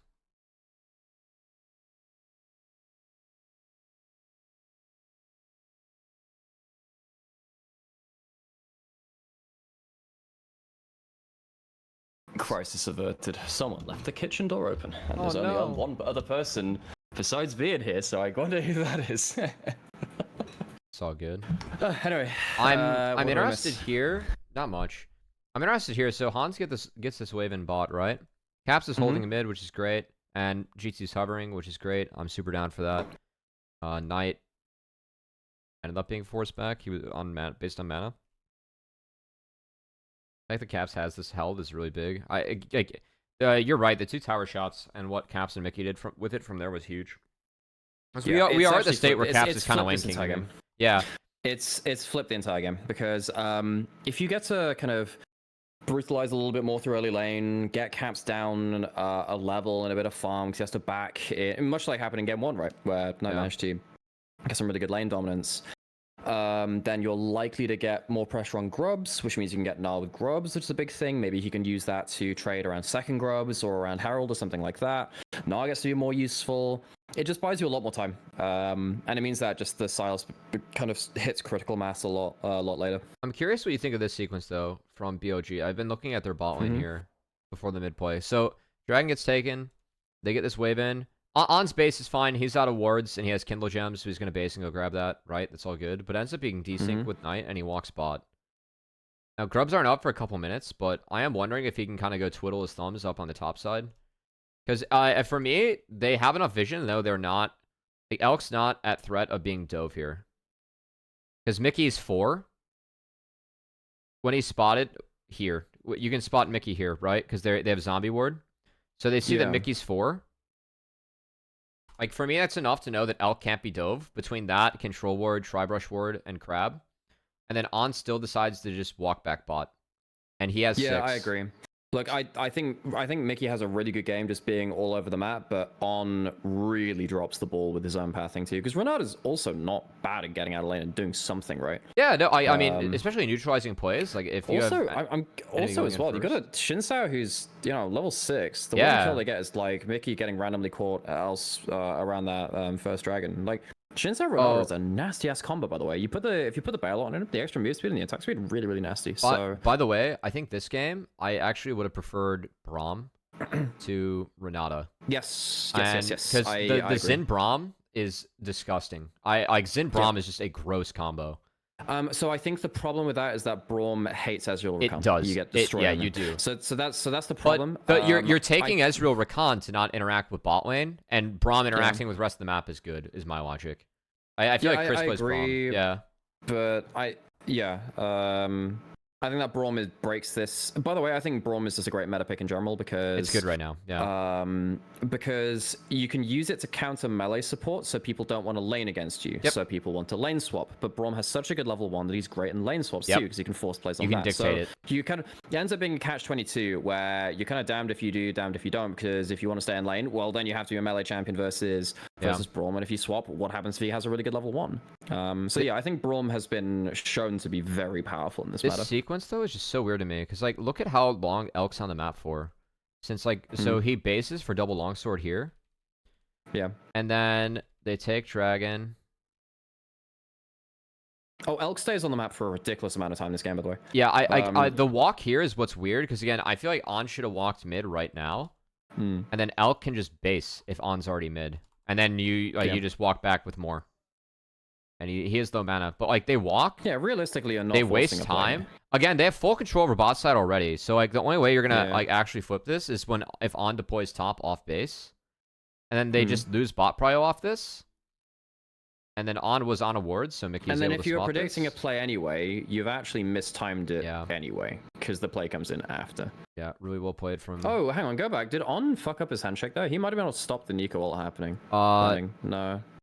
So if he flips it backwards... No, he actually could have stopped the damage going on to Nymaera there if he puts it backwards. Yeah, I think so. Because the damage comes in slightly after, because watch this. Goes up, and then, he could have put it backwards. Yeah, maybe. So yeah, he threw him in the Rakan. And if you're going to do the damage anyway, put him close. If you're going to allow the damage to get through anyway, put him further forwards, so Shun gets through him. I think, probably. Yeah, I'm with you. I think Caps needed the flash, though. Exhaust from Mickey getting some decent value. He goes exhaust in most of these games actually, which normally you go for Ignite for stuff like Ezreal Rakan because it's a really good lane. But I'm really pro exhaust right now. I mean, all the games are just boiling down to fights, so just take exhaust. Sure, but it just dives. Positioning if it dives are much better, and CVTs are much better with Ignite. So if you get early game pressure, then you can't take those fights if you're behind too much, which is what we saw at these first kind of things from. I think it's good. Good use of Ezreal Rakan though. Again, like just like we don't want a 2v2. We just want to be on map. We're gonna try and clear the best we can and survive. If we do that, then we're good. Yeah, I think we ended up like in a kind of a weird map state with like Elkanon actually didn't play those deploys the way I would want them to. With On just like walking straight back bot. I feel like that ended up being a weird sequence. No, it's going towards the Leandri's build as well, which I don't know. I don't really know who you're meant to be hitting with that. Look, there's a bunch of HP stackers in this game because it's not about the Leandris. It's about the Leandris first, yeah? I assume that's where you're at. I agree with you. I don't know. I just feel like I guess once you're this far behind, this is super disrespectful by the way, and the fact that like the Skarner ult misses is ridiculous. But I just don't really know who Knight wants to be hitting. This is just another this game. Look, I don't want to go too hard on Elk because I don't want to go too hard on Elk because I actually think he was like fine, I guess. But like a lot of people came out of this series thinking he was God's gift to man, which he can be on a given day. I don't think he was in this one. Like in this one, really disrespectful. Grouping up with On that heavily, and then he positions wrong. Yeah, he also just positions wrong in regards to his team here as well, because Shun still has his ult. He can still play through this. The fact that he goes left when the teleport's already coming through and Bin's not there in time, I don't like that. I also don't like his. I think his flash is also too. Yeah, if he flashes, he needs to E-flash immediately. If he E-flashes, he at least roots both, because I think he does need the flash. Because I think he gets W to... Oh, he gets seed first anyway. Oh, he just gets completely fucked. Yeah. Cap's gonna play this a little bit cleaner actually. Yeah. Because the W is really good, but if he QEs, because Alk has no more flash, yeah. So When does he flash? He flashes here. So if you Q to set up the second E, then you get 2 bops. Yeah. Because he E's then Qs, and then he autos in between, so then Alk is able to sidestep that, and that actually matters a little bit. A little bit. Yeah, I just think that I think on and Alk very disrespectful of the initial pick into Mickey because they don't have deep enough vision to see where solo lanes are. And then I think that Alk splits from the team just in a magnificently awful way, actually. Yeah. I mean, I will give G2 credit. Like, this is a fight taken where at this terrain, the fight is automatically split up. Because you do see Meganar on the top side. This is why it feels like every cast I mentioned this. Terrain is geography literally changes games all day, folks. If this was BLG on blue side with the same comp, they win this fight, probably. Because they get to, like, control the chokes in a much better way. Because they're on red side, Elk has really bad positions to go into, and he just gets slaughtered. Yeah, one thing that, like, I do really agree with, I think if it was, like, something that Forrest was on his high horse on a while back. It was, like, items don't matter, champs don't matter, like, nearly as much as, like, where you're at and how you're positioned. Which I just feel like is very true. Because like, if you aren't using your shit to its max, then like it's just not. It does not matter nearly as much. Or like you could be a noob and have an insane angle. You know. There's one point late game 3 where I will say champion items mean an awful lot because Ezreal has like Ezreal like I think there's a bot lane fight where he ends up having like a 3-second E cooldown. And it's like, it doesn't actually matter at this point anymore. Yeah, E, 2 Qs, E again. But yeah, there's a bunch of that. This is actually not a bad response from BLG. It's really a response from BLG. Yeah, but this is probably an important thing to like talk about. BLG's comp is now entirely about Xayah from this deficit when they've given over multiple grubs when they have significant gold deficit. The flash from Bim was really good actually. It was, but BB also gets over the stun, which is really that's what I was thinking about because I mean BB reacts to it, so credit to him. But I do think that Ben can actually play with that, like because a lot of times players like they have to dodge based on the animations. So if you predict it, he actually would have killed and he would have been the GOAT. Yeah. Ben so it ends up only being a 1-for-1, which is really sucky for BLG. Yeah, you get a kill on Nico, but I think that Nico is now getting to the point where without the early snowball being behind levels, you are quickly losing your usefulness. Do you want to give G2 credit? I felt like they played with grub advantage pretty decently throughout the tournament.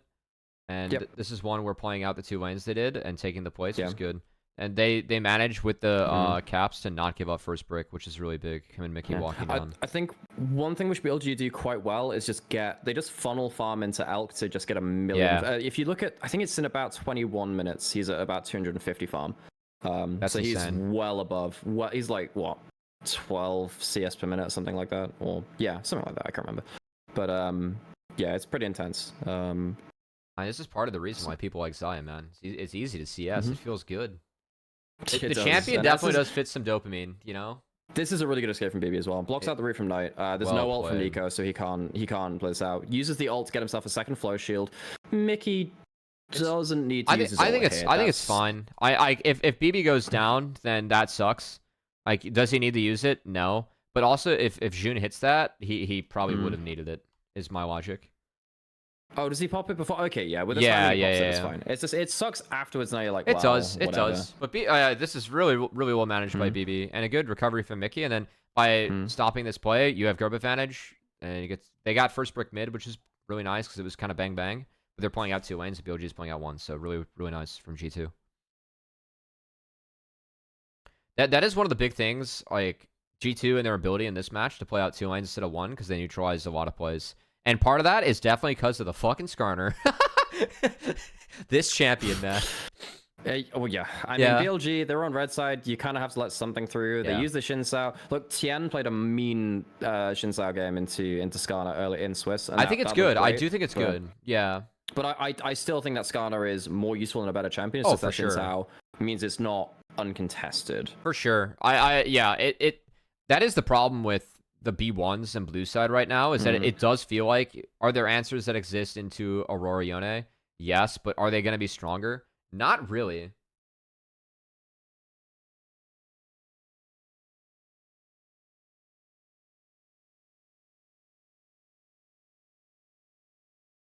Yanya, what Oh, surprised this him is just a that you're not following nasty-ass through on the combo as bet. well.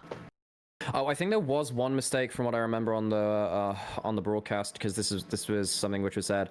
I think the broadcast assumed that Skarner sets up Yasuo. It doesn't technically. There's some weird stuff with Yasuo because any kind of displacement technically counts. But what G2 ended up doing was using, not in this case, because it's a different one, but they use Skarner ult to pin someone in place for a guaranteed Rakan knockup, which then got Yasuo into the play. But technically, Skarner doesn't quite go into Yasuo with his ult anyway. I think his W might. It's a weird one. But yeah, just thought I'd clarify that, because if we're seeing more Yasuo with Skarner, it's kind of important. Does the E initial bump, can that proc Yasuo E or Yasuo? Yeah, that's the one. Okay. I think no. Actually, I think it's technically suppressed when you're in a Z. You are. You're suppressed. I don't know whether it counts as displacement as well, because obviously displacement activates it. That one I don't know. I know his ult doesn't. So I'm wondering if he works. Yes, his ult doesn't. Yeah. So here it's Snar. I know like he obviously Silas has 2 ways to proc Yas too, which is really nice because the abducts. By the way, Shun flashes into the Skarner roll here. By the way, that's a bummer. Shun has a bad game. I think he had a great first game. Watch his flash. He flashes forward. He dies. It's very bad. It's very bad. It feels like it's one of those where he knew he had the flash and his mouse just wasn't positioned for it. Though Shun's been a weird spot, right? Because he played about 10 series. By the way, some people are like, well oh, but what? Wei played all of the games for BLG in summer. No, Shun still played 10 series in summer for BLG. By the way, it was like the back half of Ascension and then playoffs, which Wei played in, and he played really well. And I think the team was better for him playing. Shun still played a bunch for BLG. He was subbed out after really not being great in form, and I think the team was just not coordinated with him. But when he was on stage for finals, they called out his name for. Oh, it might have been the send off as well. Oh, he was crying when he was a sub. Yeah, he was. Yeah, he was crying. He was. I don't know exactly what. I'd imagine it's a lot of different emotions, but obviously it wasn't really the ending to that summer title which he would have wanted. So to be brought in for like a second chance at Worlds when your team really needs you, because Wei was looking not very comfortable, is a lot of emotional pressure in the first place. First game was great. I think you can see that he's still not all there compared to previous MSIs in last year. I don't know why Knight doesn't walk bot here. That's why I went back. Because it ends up like I mean I feel like G2 they play the defense of the BB play really well. And I do want to give him props for that, but I don't feel like BLG responded well to it in the back half. Yeah, normally I would be saying that BLG are getting a little desperate and they want to create like a snap asymmetrical play where they kind of like play for punishing a mistake. But that doesn't really look like it from there. Knight just stays out on the map a bunch of times. So there's similar things happened at MSI finals, by the way, where BLG against Genji were just being like, Knight, just stick around like an extra 30 seconds to this play. We'll see if we can make it work. Obviously, it didn't MSI finals. They dropped a ton of value. But I think they're getting towards the point where they realize they can't really find clean fights. I mean, for me, they lost 3 waves bot for this, and that's just not... Like, I would rather give Herald than lose that. Because now when Knight has to fix it late... But if you find a big fight and Herald... Yeah, I think it's fine. But they don't find nearly enough G2's value. respecting it, so props to G2 for this. Yep. Because they Caps is like, hey, this wave's in, we don't see Knight, and he doesn't have a TP. Yeah. So for me, G2 was tickling this to stall in the first place, and kind of dragging BLG in here. So they're like, I mean, they do have them in a little bit of a handcuff right now. Caps is no TP, which is the only thing that like if Knight shows, then it's even footing, and that's probably favorable for G2. But they bring Knight, and they lose 3 waves bot for it instead. Yeah.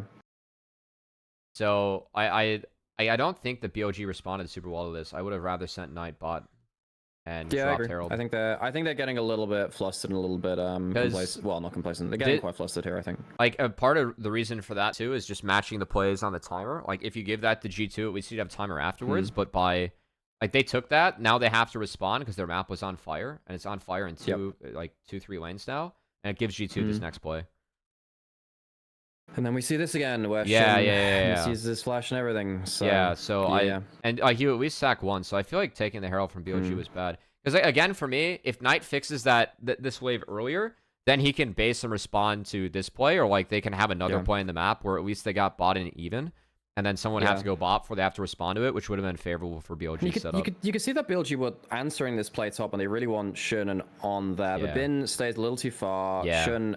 On was a wee bit late, Yeah, and you're also just at an item spike now, which doesn't favor you. Heartsteel, Skarner, I think level 10 Heartsteel, yeah, Skarner is way more useful than you now in the extended fights, in any kind of group fight. 1v1, Shinzai still does fine, but that's never going to be the case now. Yeah, it's a really bad flash, man. I mean, bare minimum, you're losing, what, the turret and a kill, but now you're losing 2 kills and 2 turrets, which is just awful. Yeah. Well played by G2, but I feel like that play starts when you don't answer bot lane as Knight, or like it gets answered late, and they make the play while his TP's down. Yeah. So like for me, that's really good from G2. This is just a thing which BLG do. They will try and find like greedy off-tempo plays like this, where they'll try and wait for you to make a mistake. Now, if they had teleports, it would be more BLG style. Exactly. The way they tend to do this is by using a teleport advantage or a global advantage or some other kind of cooldown mismatch, and they'll try and find a play outside of that. So while you're trying to like set up for the kind of like the textbook play, they're finding something to break your flowchart. Yeah, that's why I went back, because I do want to give credit to G2 for making this play while the TP's down, right? They don't give them good opportunities. Yeah, and so, even if they did, like, yeah. I mean, just Silas being there or whatever makes it kind of unplayable. If you think he is just such a good spot now. Yeah. And now he has Cosmic Drive. I think BLG's window is now closed. Besides a really good Xayah team fight. No, 100% agree. I think it's a good call. Yeah, the way that G2 played map here, this game, once mid got flipped, it was clear that they were able to find a lot of plays where they had tempo, and when BLG was trying to break that and find looks, G2 respected it and then took stuff elsewhere. Like that's really good gameplay from G2. I think I feel like they're playing this map really well, you know.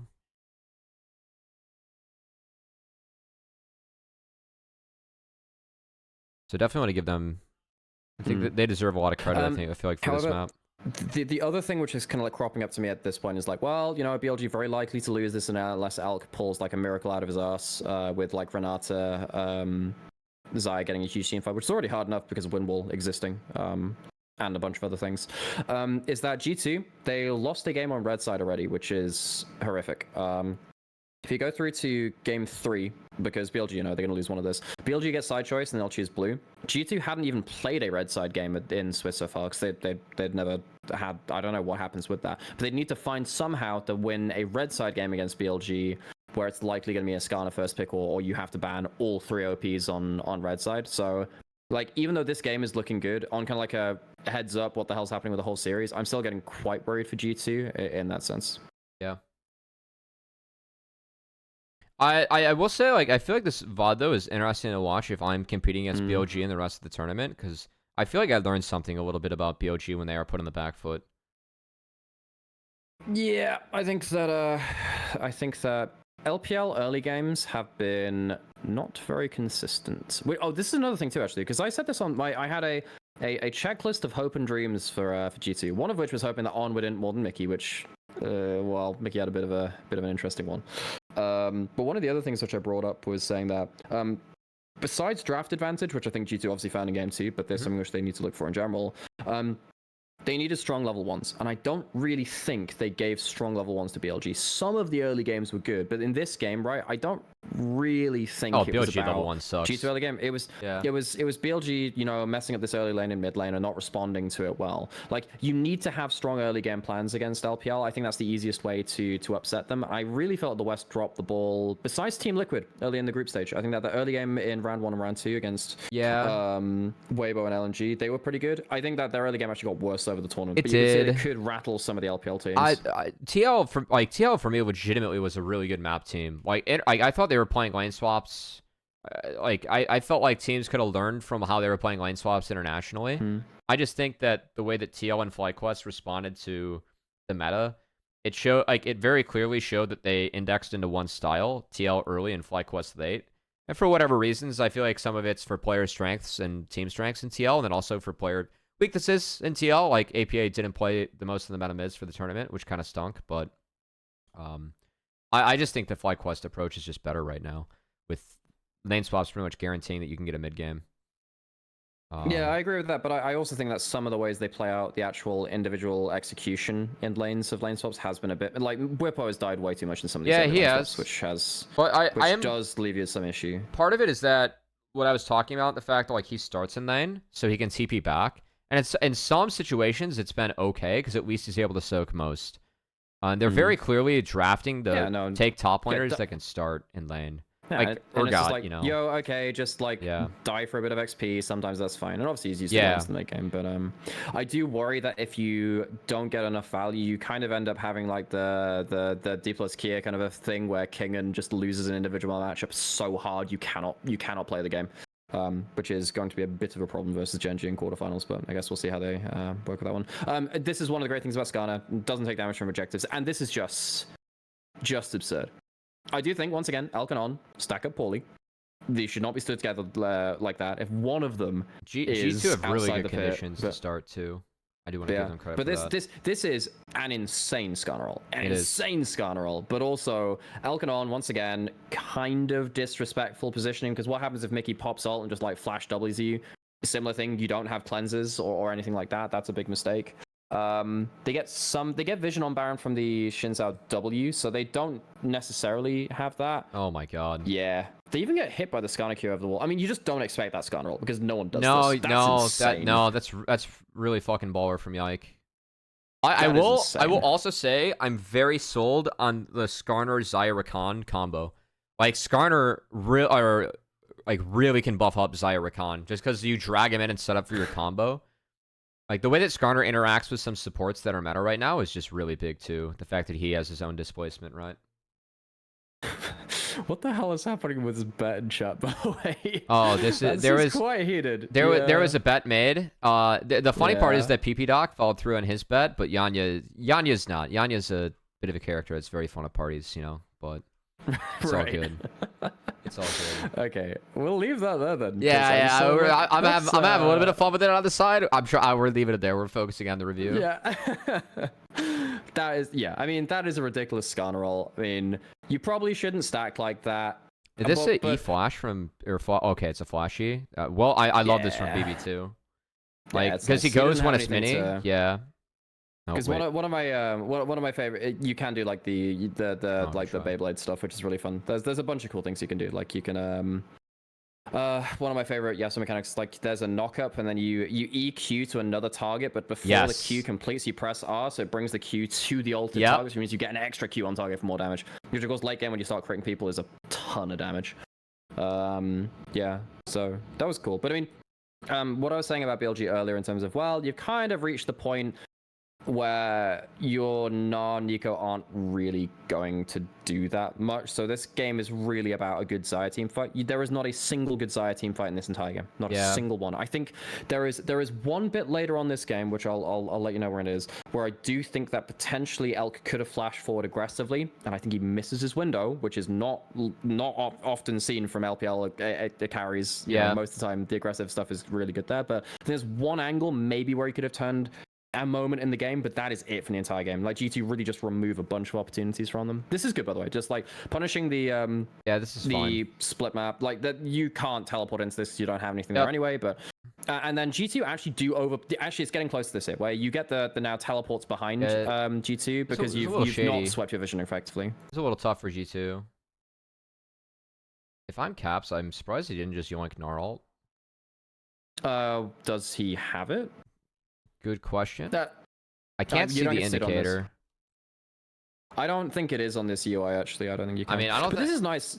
Like, this is fine. Bin is tanky enough to get some value here. I don't think Bin would make the TP if, like, he could have gotten his ult yoinked, you know? Oh, Bin's playing this really well. Also, wonder whether Bin could have stepped left a little bit further here. The moment is coming up just now, actually, just after this, if you just let this play out a little bit more, because, obviously really good for Bin. I wonder whether he could, I mean, he gets a really good stun here on the hands, gets the cleanser free. Because of stuff like that, stuff gets really interesting, because because as he's clearing this ward here, as soon as this misses it, I think he has to flash ward now. I think he has to flash ward right now. Oh, and then he's got everything.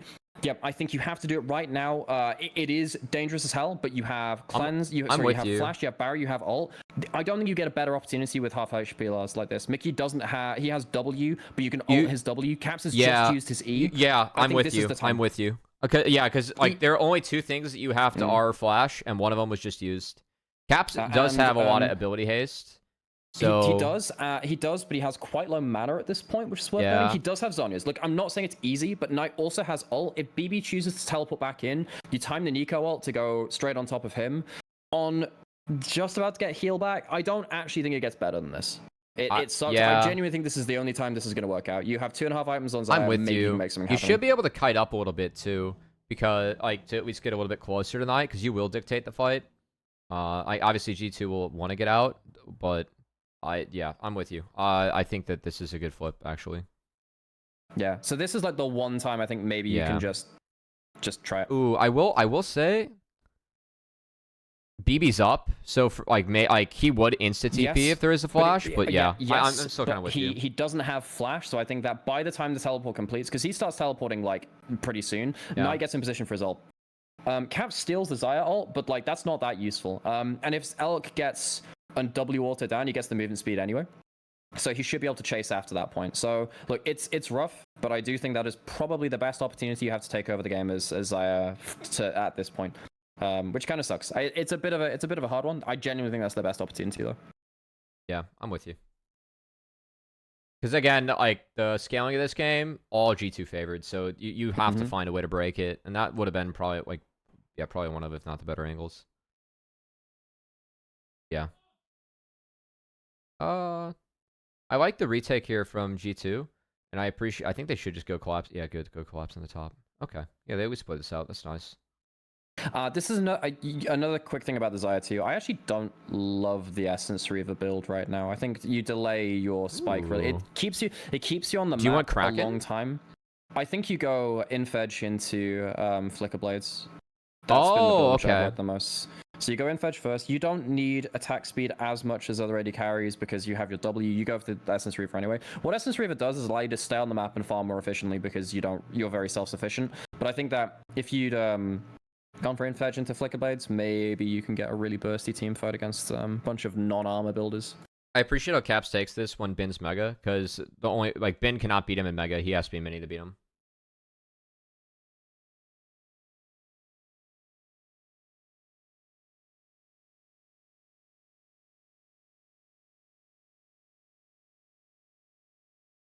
And then, Elk gets completely bodied.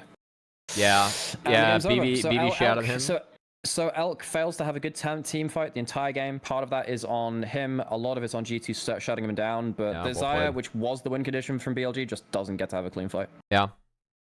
I mean, the Yasuo value was really big. I could argue that taking the Xayah, Renata, and the Yasuo is a bit of an oops. In hindsight, just the win wall value you get across the board is really good actually. Yeah, I wonder whether you could have Ezreal'd on 4 instead of the Xayah. I think that also would have been agree. Fine. I think it would have. Well, no, I think my thing is that Ezreal doesn't do real damage to Skarner Silas. Like, it just wouldn't be enough damage, which is why I was kind of arguing. I mean, maybe, but Ezreal does a lot of damage. You're still right Ezreal. Now. Yeah. That's why I was kind of arguing for I think Kai'Sa actually Ezreal does like a ton of damage right now. Yeah. Kai'Sa also would have been fine for sure. Yeah. Okay. But then you lose the Shinsa. Either way, I think blind picking both solo lanes, I think you've discovered that is quite bad. I'm just going to go to the toilet real quick, and then I'll be... Yeah, all good. Yeah, we'll wait. This is the fun draft for me. This was the fun draft.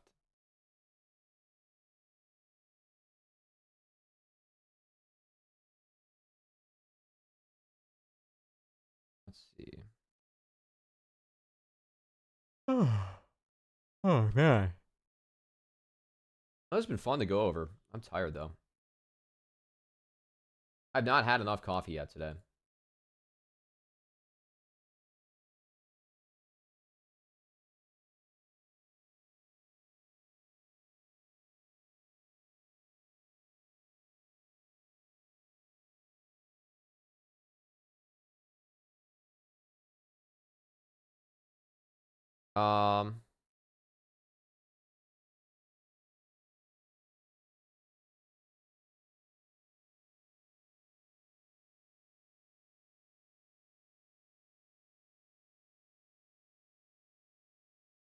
Alright, sorry. Dude, Cubby, I don't know how you run this marathon of VoD reviews. I'd be exhausted too. No, I mean, it's fun. I enjoy it, which is good. And my schedule's been a lot better. I'm not on the DGen schedule. I'll be getting up for the games tomorrow. Going to bed earlier. Okay. Hmm. Wait, Yeah. All right. So We got the fun this draft. was the this was the this was like the red side gambit which GT tried to play, where they give up the Skarner first pick. They try the Shinzao as well. I guess with the Gnar and the Jax banned, Renekton's not. Yeah, most of the Jack of all trade champions are kind of gone, and Renekton kind of like gets to be very lane dominant, so I don't mind that. I mean, Skarner Rumble Rel is a hell of a first 3 team fight combo, I gotta say, though. That is ridiculous. I will say that, like, playing Xin into this is not terrible. Like, and at least Renekton has a lot of HP, but it's going to be really tough to find any carries that are actually able to, like, play the game, you know? Yeah, I will say as well, I really don't like the Silas blind here. I actually think LeBlanc would have been much better from BLG. Or Tristana, one of the two. I think either of them would have been fine. But I think Silas blind with these ults is not that great. I'm pro Trist. Look, Trist is fine when you've got a lot of these kind of... It's blind pickable enough. Oh, Lucian, rather. Lucian would have been fine too. So you've got Lucian, LeBlanc, Tristana. I would have preferred more than this in terms of blind pickable. I think they didn't want to give Silas. That's my thing. Because Silas is really valuable here for G2. It would just be a bunch of, like, the Silas Tarek combos big, and you'd have a bunch of meatballs, but, like, in front of Kalista, which is actually been doing okay this tournament. I don't think Silas... But then you're committing to, like, a 4 melee team. Oh, yeah. But G2, which I don't like at all. Rumble value would go up, but the Tarek synergies would be pretty big. Ezreal, too, yeah. I mean, yeah, I think you take... and even then, if you lock Silas into Lucian, Tristana, LeBlanc, you get just destroyed. You cannot play that lane. Nico was a bad enough lane already, but those three are just ridiculous early laners. So I think that would have been very bad. I would have changed Rise to Ori, if anything. I was a little bit surprised that it wasn't just an Ori. I think part of it's the Skarner interaction. I think that, well... So I actually think that Orianna provides you with 0 range again, which is a bit of a problem. It's okay, it's good versus lane of Silas. The one thing which Rise gets you is your ult being able to catch out Ezreal out of position. We do see that in this game. Yeah, if you can play sides, your side's fine. So I think Rise is fine. I actually don't mind it, because what you can do then is you can like ult Shinzao into the right spot. I will say G2, I'm not a big fan of how they look for most of the ults through the game. There were like 1 or 2 very good ults, but yeah. I think Rise is fine. It does open you up to win both side lane matchups. I could argue though, like, why not just Ori? It would be tough to reach Ezreal, but I really like the Ori Silas. I mean, you just throw the ball on Xin, you just go in. Yeah, but Shin's never going to reach Ezreal. Ever like that. Yeah, you true. Need some... Yeah, because then the problem is, like, already in this draft, Ezreal is Exodia. Yeah, Ezreal can 1v9 this game. If you lock in Orianna, there is no physical way you can kill him. Like, there's just no way. Yeah. So I think Rise at least gives you some, like, flash root or ult root combo, which can occasionally lock into... Do you think it should have been, like, caps the block here? That could reach Ez. I'm trying to think of things that can reach Ez that are still on the board, because the Arione are taken off the board. Let me think. I mean, I think the Blanc would just... It makes your comp too one-dimensional. At least Rise is scaling, right? Or has more. You don't want to commit. You don't want to commit towards full AD into a Skarner. That's suicide. Yep. I think Rise is okay. I was trying to think of other engagement, just like TF for the gold card, but that's pretty bad into Rumble and stuff like that. I'm pretty sure that Rumble Rel just kind of Skarner, they're all a big problem. Hey Sam, how's it going? How's life? How you doing, Cubby? Hey, what's up, Sam? Hey, man. Cubby says, hey, so this is the awkward thing where now I have to like be the translator between the two. I'm leaning to your ear, but I can just about hear him. Sure, okay. Hi. What's up? Yeah, we're just gonna... Yeah, Sam's been slaving away in the kitchen and setting off the fire alarm. Sorry about that. No, it's good. I closed the door. I was like, I can't leave or it gets worse. Yeah. You could see Sam. Sam's been playing a load of Supervive recently. I have. I'm one of the partners for that. I heard it's fun. But yeah, it's a good time. I was about to say food will be ready in about 10 minutes. Cool, thanks, Sam. Paneer, coconut. Ooh, nice. Short. Well, there you go. Yeah, good grubbins. You're being served well, mate. But in terms of the last pick for Caps, God, I need to go through the whole champion list. The problem is, you can't lock somebody like Lysandra because there's a Silas. If it was a different mid lane matchup, you could do something like that. Even then, there's a cleanse, which is a bit of a problem. I think Rise with this ult is still fine. Yeah. You're just kind of out of luck on this last pick. LeBlanc is... Oh, yeah, LeBlanc might have been better. It's a decent matchup into Silas. Maybe LeBlanc is better.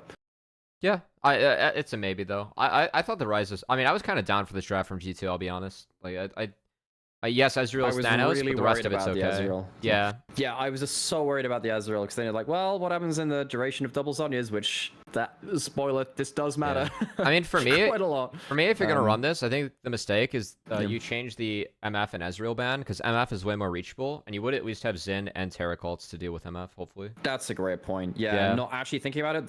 I think the Ashe is a lane ban into Kalista is Oh, fine. Ashe is fine. You're playing a bunch of Yeah. melees. Get rid of Yeah, Ashe. no, That's chill. I actually completely agree. And maybe, I mean, yes, Rumble Ral MF is disgustingly strong, but at least Shinzao can pop ult. Yep. Yeah, I think Renekton has that's what's HP. Oh, Yeah. hang on. I remembered my last reason I do like the Ryze. Ryze actually, so we were talking about Skarner maybe being the most powerful champion on the patch. Ryze does do well Yep. against Skarner. You can Phase just rush quickly EW and you can get the phase rush, and you do genuinely good damage to Skarner, which is why later into the game you can see Skarner struggle to be the teamfight champion he was in other games in this series. It's worse against the Ezreal, which is a problem. It has some limited value, but at least it gives you some real machine gun value versus Skarner. So yeah, this is by far the most interesting draft of the series when both teams have learned a lot about each other. I think that there's a lot of gambit to play. It's kind of like, hey, Skarner gets less value against the Ryze, but the Ezreal cannot be allowed to function in team fights, and that obviously becomes a problem.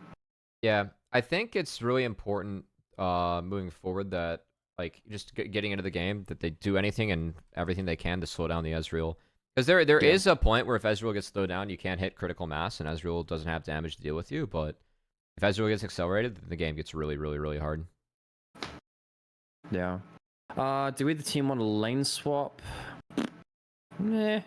I think both are actually okay without lane swaps. I wonder whether you could get away with it for BLG to just get the Ezreal more gold early.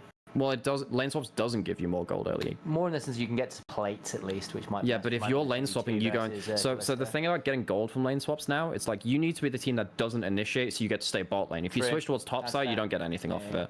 And honestly, because playset is harder to take in general with lane swaps now, it's not really about the gold. You end up about the same amount of gold on bot lane as you would do in standard lanes. It's just top laners lose a bit. If I think standard's fine from each team. I think that it I think there would be some onus to lane swap for BLG. Like, yes, you would get less gold than Ezreal, but you would at least get access to something, where I don't think you do in this lane.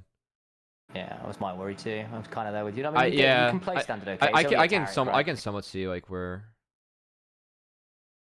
Sam's out there. Okay. At least. Oh, okay. They're gonna get pushed. Never mind. I guess the rel matchup changes this. Or like they don't want to walk into the rel.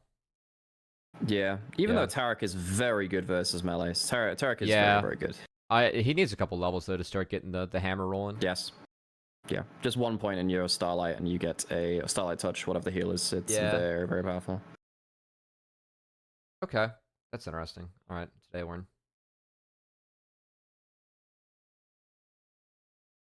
Okay. I just think Ezreal at very early levels is just very hard to beat, especially Kalista is very, very strong too. But if it's not Kalista plus like a very good level 1 champion, you can struggle to play against Ezreal until you get like level 2, level 3. Yeah. Because I think one of the big things about Kalista is being able to get the Q even if you don't have a target to auto attack, so you can kind of hop forwards and get into auto range. It's really, really big. Really appreciate Mickey's walk here. Just trying to hover caps. Oh, also, Shinzao Tarek is disgusting as well, because guaranteed stuns. This is very disrespectful from BLG, by the way. Yeah, I have no idea why they went for this. This was crazy. And again, really nice walk from Mickey. He did fog throughout the whole thing, so... Like, you're against the Shinzao. Like, he will be at the early play, and if he is, you will lose. Big fan of the exhaust again this game. And good That's flash a very necessary flash. Very necessary flash. Back catch he dies, yeah. Yeah.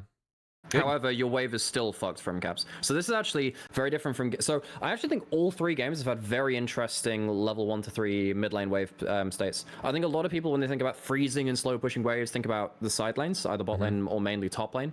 But I think mid lane, this meta with a potential of lane swaps and stuff like this, has actually had a lot of good, interesting like mid lane wave states. Because they hard shove this in, but they can't. Well, they hard clear the wave. They can't actually full shove it in. So in hindsight, I was kind of down to see Mickey trade his flash with Xun, but in hindsight, I don't like it because I think that if he commits to hitting the wave and like threatens that cooldown, then they get it in, and BLG wouldn't be able to contest. Like you just use the stun if they're gonna try and hold the wave, and then you would get a decent chunk. Whereas here they hold the wave for Knight, which is really significant, and then they somehow get this kill. This works. I could not believe this worked either. I could not believe this worked. Dead. That's the other thing with this is that Yike was going for top crab, so like you could argue that if Knight exited here, it's fine. I think they have to get the wave in though. Yeah, I actually think Xun manages to get a double crab after this. Thinking about it, he does. I think it runs. Yeah. He's on 20% HP and no flash. This should be doomed. Fucking Skarner. I hate this champion so much right now. Captain Flowers, I'm sorry, mate. You're Clayton, I love you, but not this. Yeah, the fact that On gets this kill is a bit annoying, but still, this buys you double crab. It buys you a really good lane state and mid lane again, because again, like you can see the wave getting frozen outside of Knight's turret. The flip from On really helps this round to get out of the stun too. Takes the Dazzler out of it. Yep. It's really well played by Xun. Caps has no mana, so he couldn't contribute anyway. And then his wave's fucked. Yep. Wow, that's an insane flip from BLG actually. Yep. I cannot believe they flipped this. Oh, this is also a bonus of having the ignite over the exhaust in the early plays too. This is kind of bold because Caps does still have flash, but I mean, I was super down for it. Yeah, I think if you manage to catch Mickey, obviously he doesn't have flash, but he doesn't have anything. So if you can catch Mickey, he dies. But I mean, Caps loses a lot off of this. Yeah, I'm super down for this. Actually, no, he doesn't. He gets to stand a wave click because Knight really can't dive him at this point, so it doesn't matter that much. The XP diff, and like the idea behind it though, is like if Caps dies there, the game does end. Yeah. Ben makes a mistake here. If he flashes the first E, there's no follow up from BB. So if he just flashes early, he gets hit by the first E, which gives the second E. He flashes late on this one, gets hit anyway. So Ben just needs to flash that first E, and he's probably okay. Yeah. Might get a bit spooky because Shinzao gets on top of him anyway, but that's Ben greets that a little. Yeah. It was actually good game. one of my favorite moments of the year, I think, was Knight Zonyazing and Renekton E, so he loses his mobility and he loses the team fight because of it. It happened in LPL. It was really fun. So he uses Zonyas on the first E, so he can't get out. And back mid lane we go. Has Xun reset yet? Yes, he has. We'll say he was in 3 plays in 3 moments without resetting around mid lane at 20% HP. Also, just Skarner things. Yeah, Giant Spell is also just a cracked component. It's so good. Yeah. How much HP is it on at the minute for 1,000 gold? It's like 800 or something, ridiculous. Isn't it? It's 600 maybe. It's quite a lot. 600, yeah. This is really nice for BLG too, because like they legitimately can take points in the next 5 minutes or 4 or 5 minutes with their lanes, so they can push some lanes like the Ezreal Rel, right? I'm shocked that Rel rushed Bramble. By the way, I find that hilarious. I mean, not bad this game, legitimately. It's actually not awful because obviously Tarek needs to auto you to get heal off of his stuff. Yeah, I mean, Shinzao and Renekton obviously have healing in their kit too. Obviously, then the problem is they need to actually be auto-attacking you, and they can just ignore your points. But I don't mind that, actually. I think it's fine. I don't mind it here. Mm-hmm. Yeah, I think it's pretty valuable. BB has part of a really good side lane play here, and then a really bad one. Where I think he gets an empowered Q onto Elk, and Elk fails his E back. Yeah, it's right here. I think he ends up getting like he like jumps forwards. Yeah, this is really good. Gets an empowered Q, and then Elk doesn't get any damage back. So he's like, okay, so he heals off like 2 people, gets a really good chunk off the wave, and then he just overstays after this, I think, which ends up getting him a kill, which is really, really not good because he's done the hard work now. Yeah. He's done the hard work. You managed to get like a great amount of wave clear done for that bit, and then just for some reason, like look at this, like basically Elk and On dip off a vision, he overpushes the wave and he dies for it. Yeah, he also he R'd late. Because he R's post-ignite. Well, that doesn't matter, because that's just bonus HP. It doesn't count as healing. Oh, I didn't know that, actually. It just gives you a bonus. It's much like Lulu ult. Doesn't count as healing. Okay. But yeah, the ignite comes down before he can get a good Q off, so that's fine. I guess he could have got Bramble value, but ignite guarantees it. Yeah, that stinks. Because again, like the chunk on the elk, he's kind of chilling, and they are not playing to pressure. Like Mickey was in base, so and he this should is the not kind be of up. thing. Remember one of the things you were saying earlier, GT needs to do everything they can do to slow down the Ezreal? Yep. Mission failed. Playing Ezreal. Yeah, and I mean, it ends up being nice from BLG, the fact that they... Because it was a proactive swap from G2 to try and contest the grubs, but they were late. BLG took it on that timer. And then the response afterwards was to keep Ben into the Callista, and then play Ezreal into the Croc and play into it. Which ends up being really, really nice. Really, really good sequence. G2 responses to go topside, and then Ben... His ult was down, but he just sacks the wave, and they have to reset and match tempo. Well played, BLG. Yeah, you've also got Alternator for Knight now, so he's... I mean, Silas is one of those champions where even when he gets components, he's kind of down to clown. Yeah, he's for sure. Very, very good champion on components. For sure. One thing which G2 do half really well, because they do have like one big slip up, is getting caps into sidelines, getting a bunch of farm. He also goes for the non-rower build. He goes for Seraphs into Cosmic Drive, I'm pretty sure, which I know that Vega VT has been tweeting about and saying it's been good. I don't have as much knowledge on Rise builds right now. Yeah, I'm gonna trust him. Yeah. So funnily enough, I have a friend who's like a Rise Swain main, so... Okay. That really that was helped useful this summon, week. Actually. Yeah. Because I was sat there chatting about, well, okay, what are the differences between Leandries and Rayleigh's first rush, and you need some wave clear. Thank you so much, Sam. You need some movement speed from either Ghost or Phase Rush to be a useful champion. And like, yep, I've heard all about this since like season 6, so I started duoing with him in uni. That's funny. Yeah, that was really fun. Enjoyed it a lot. It's funny because we tickle the grubs and then we just instantly TP out when G2's here. I like this from BLG a lot. They took 4.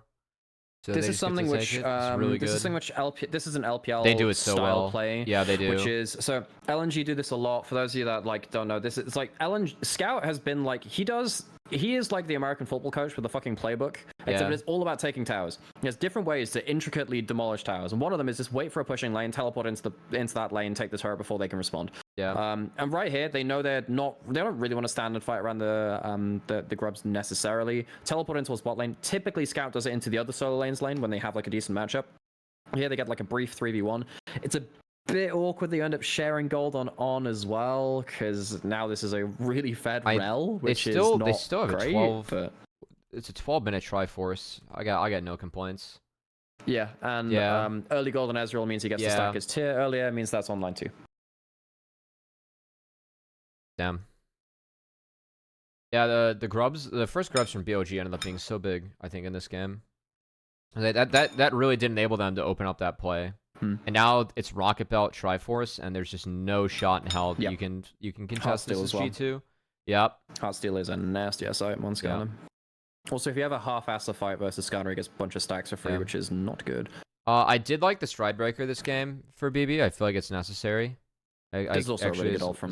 This is one of the few really good ults from Caps where Punish has been. Yeah, really good vision placement by GT. Managed to catch up in. They do expand Caps flash ult for it, but getting ult onto Rise, get some more free time on top lane is nice. Good cross map. Oh, I think we're coming up to a really interesting play, actually. Yeah, it'll be off of this next wave. I'm pretty sure there's a really interesting play. So I think this is where everything goes pear-shaped to topside, and like 9 people die. Something like that. There's a bunch of people die in the next minute or so. So you're giving up Herald, which is a problem because BLG don't have that many ways to free hit turrets, especially mid lane turrets. The Herald does give you issues. It's pretty much only wherever Ezreal's at is where you can hit turrets. And even then, I think that becomes harder as the game goes on because if Ryze ults behind you, you can't overpush. Yeah. So you need to be very aware of that. So Elk has really good skill shot accuracy on this wave. This wave is really important because he gets like a bunch of value. I think this is it anyway. Maybe it's this bit. Yeah, but I think Elk actually plays really well for mid lane, mid-wave for the next few minutes, which he's using the spike really, really well. Yeah, he resets and his item advantage is just very significant right now. Knight 2. So Caps can't step up and bully. Knight's okay.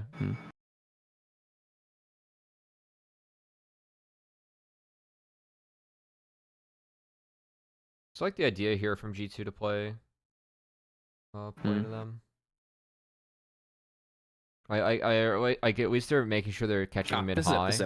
Because look how much damage he does after Mickey. Yeah, and then a couple of is key things weird walk. happen. Q misses. Mickey doesn't die before his ult comes down. If you get both of them on, he does probably die.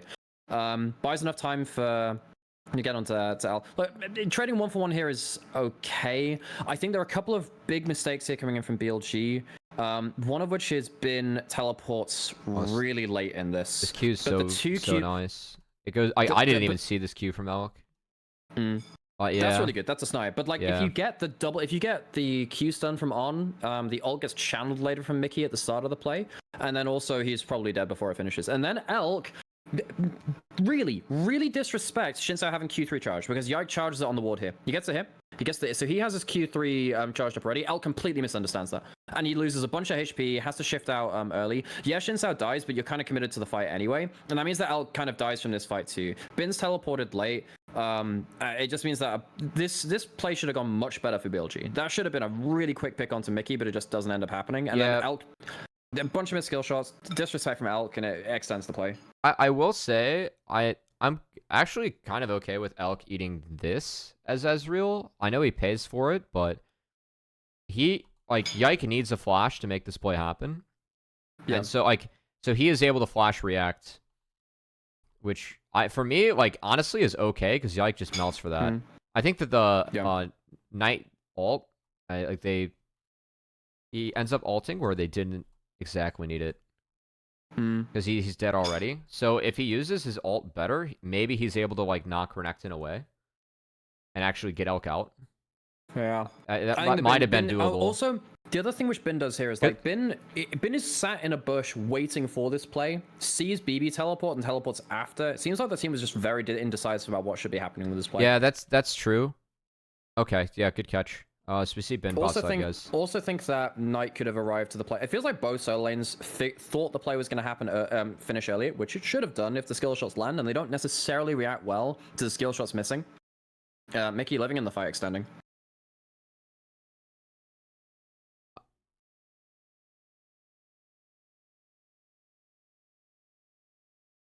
And I think Elk actually played this okay. I mean, he gets 2 flashes and 2 kills for this. I think it's actually kind of worth it in the long haul.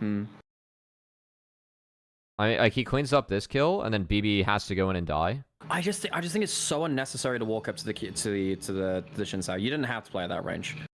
No, he didn't. And if you were, yeah, I think that. I also think he can probably actually, I want to see exactly what timing he had, because I guess it's hard to react to because it's a really quick engage. But the skill shots missing here is a bit of a problem. Yeah, if he hits him faster, then the fight's cleaner. Yeah.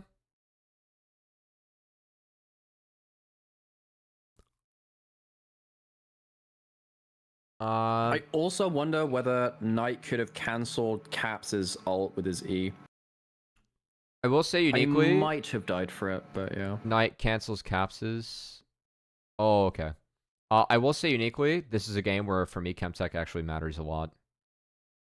I actually think that the base dragons are super important. But, yeah, because the G2 and BLG can both really abuse it. Yep, they can. Yeah. Silas is one of the best users of Chemtech in the game in terms of soul. Yeah, Tarek too. Also, his W heal does get benefit from the shield power. Rumble gets some value out of it too. Yeah, a lot of people get value out of it. Skarner's a big shielder. Skarner's huge. Croc has decent value out of it with Sterex too. Yeah. Caps makes a huge mistake here. He makes a huge mistake because he's trying to get himself a bunch of gold. Because G2 realized that, okay, right, if we get Rise really far ahead, maybe they can melt the front line before Ezreal becomes an issue. Yeah. So Hell goes in mid lane. That's kind of big for. I like how BLG played this out. I feel like BLG is playing this map so much better than their last map. Yeah. And you're really tanky. You can threaten to dive this. You have a bunch of ults up and available. They don't find an engage. That's fine, but they get the tower. A couple of really important things happen in the next minute or two. Though I think it's on the bounce back from BLG in top lane, because they start. Because Bin starts using that really well. Shen doesn't have any camps up on the bot side, so he's sticking around top side. Ryze wants to get in on the bot lane tower kill, which is fine, and then he wants to really collect this wave on top side as well, I'm pretty sure. Oh, yeah. And there's just no one there for him. He just teleports into like 2-3 people. Yike was on Krugs before this. Maybe he could have cancelled that. This ult's really good. Yeah, this is just super greedy from Caps, though. He has flash, it's just not gonna save him. It's a really good ult from Shinto. He actually can't flash out of that. If he sidesteps that, he's actually out. But it is a... The burn's a bit... Yeah, no, he probably... Yeah. He didn't need the turn. He didn't need the turn for the E, actually. Hmm. The burn might get him, but he has pots running. But if he sidesteps that, it's actually... For me, it's actually on actually kills him. On kills him anyway, because he can W ignite. So you'd kill him anyway. Oh, yeah. So either way, this is a super greedy teleport from him. He ends up dying, which is a problem. Knight and Broken Blade stop anything interesting happening elsewhere on the map, but then, like, you've now full committed into a play because everyone's come up to try and bail out Caps, and the Han's base is bad. If they're gonna go for this play, I know the Hans is basing for Rage Blade. Well. He's gonna block. If you go back if you go back a little bit more, just a little bit more, yeah, you see Yikes recalling on top side as well. If they want to commit to a top side, oh yeah. Yikes could maybe delay his back. But yeah. I'm with you 100%. No, I mean, he got a Caulfield's, and it's Rage Blade for Callista. But if they actually wanted to do this, they can. Because the BLG just got out of a deploy. They would just have to commit, walk as a team to this wave, and Caps could do this.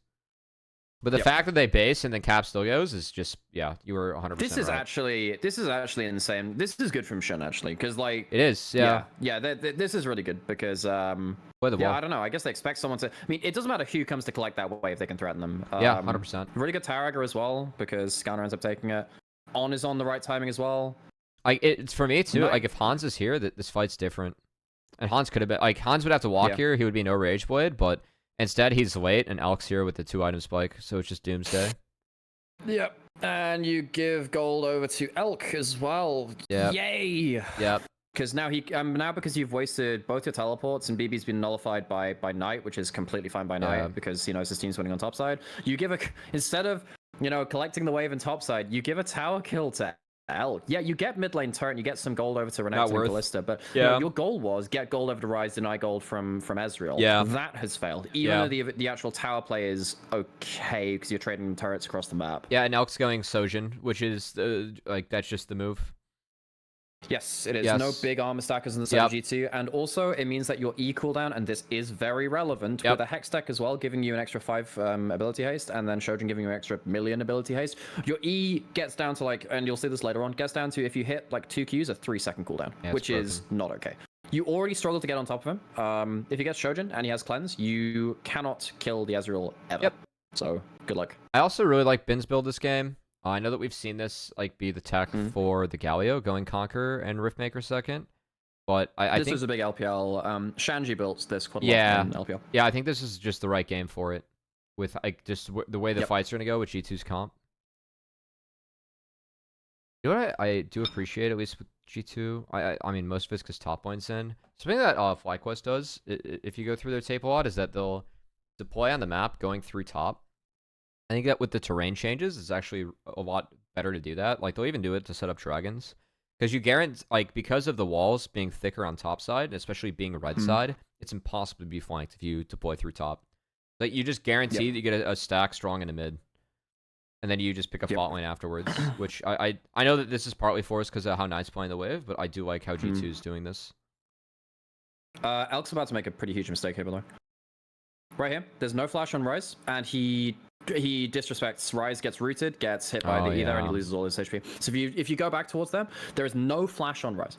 If you at worst case scenario, you can E flash and you are fine. Yep. This is why I walked away from this game and thought, actually, Elk damn near lost them this game. Because he gets caught out here, the Ezreal, which should be Exodia, 2.5 items, should be carrying these fights all day long. Loses all of his HP at the start of this. The root comes through for free from Ryze, who doesn't even have flash. The Ryze shows the value here from, getting you on top. Also, if he just goes over the wall into the river brush that's where I'm I have it drawn on the stream right now. I know you can't see it, but yeah. Yeah. Yeah, that's fine. Also, if you E flash towards on, he can also play blocker as well with his flash ult combo. The fact that he E's now and then gets rooted means that Yike gets gets his really W nice on. from Yike. Like, yeah. And look, the rest of the team does their goddamn best to clean up from this. Elk throws his ult into ulting Tarek targets as well. Like, Bin's ult's really good.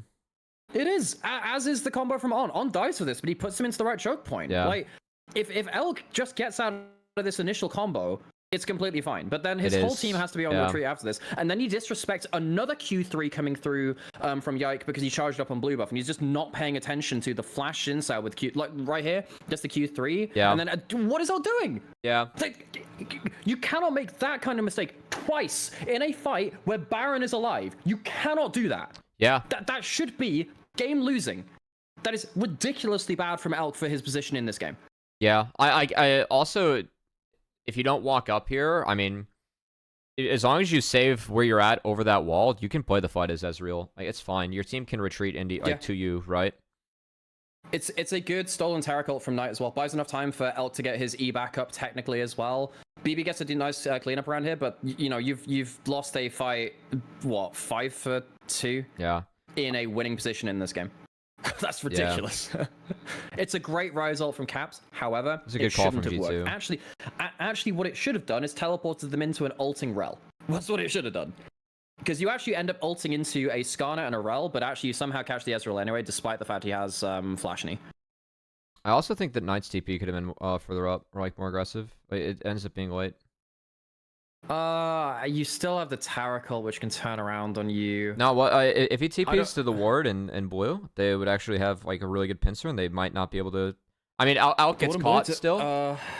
Like he's. Is there a ward in blue, or you mean the ward which Mickey just walked past? That Yeah.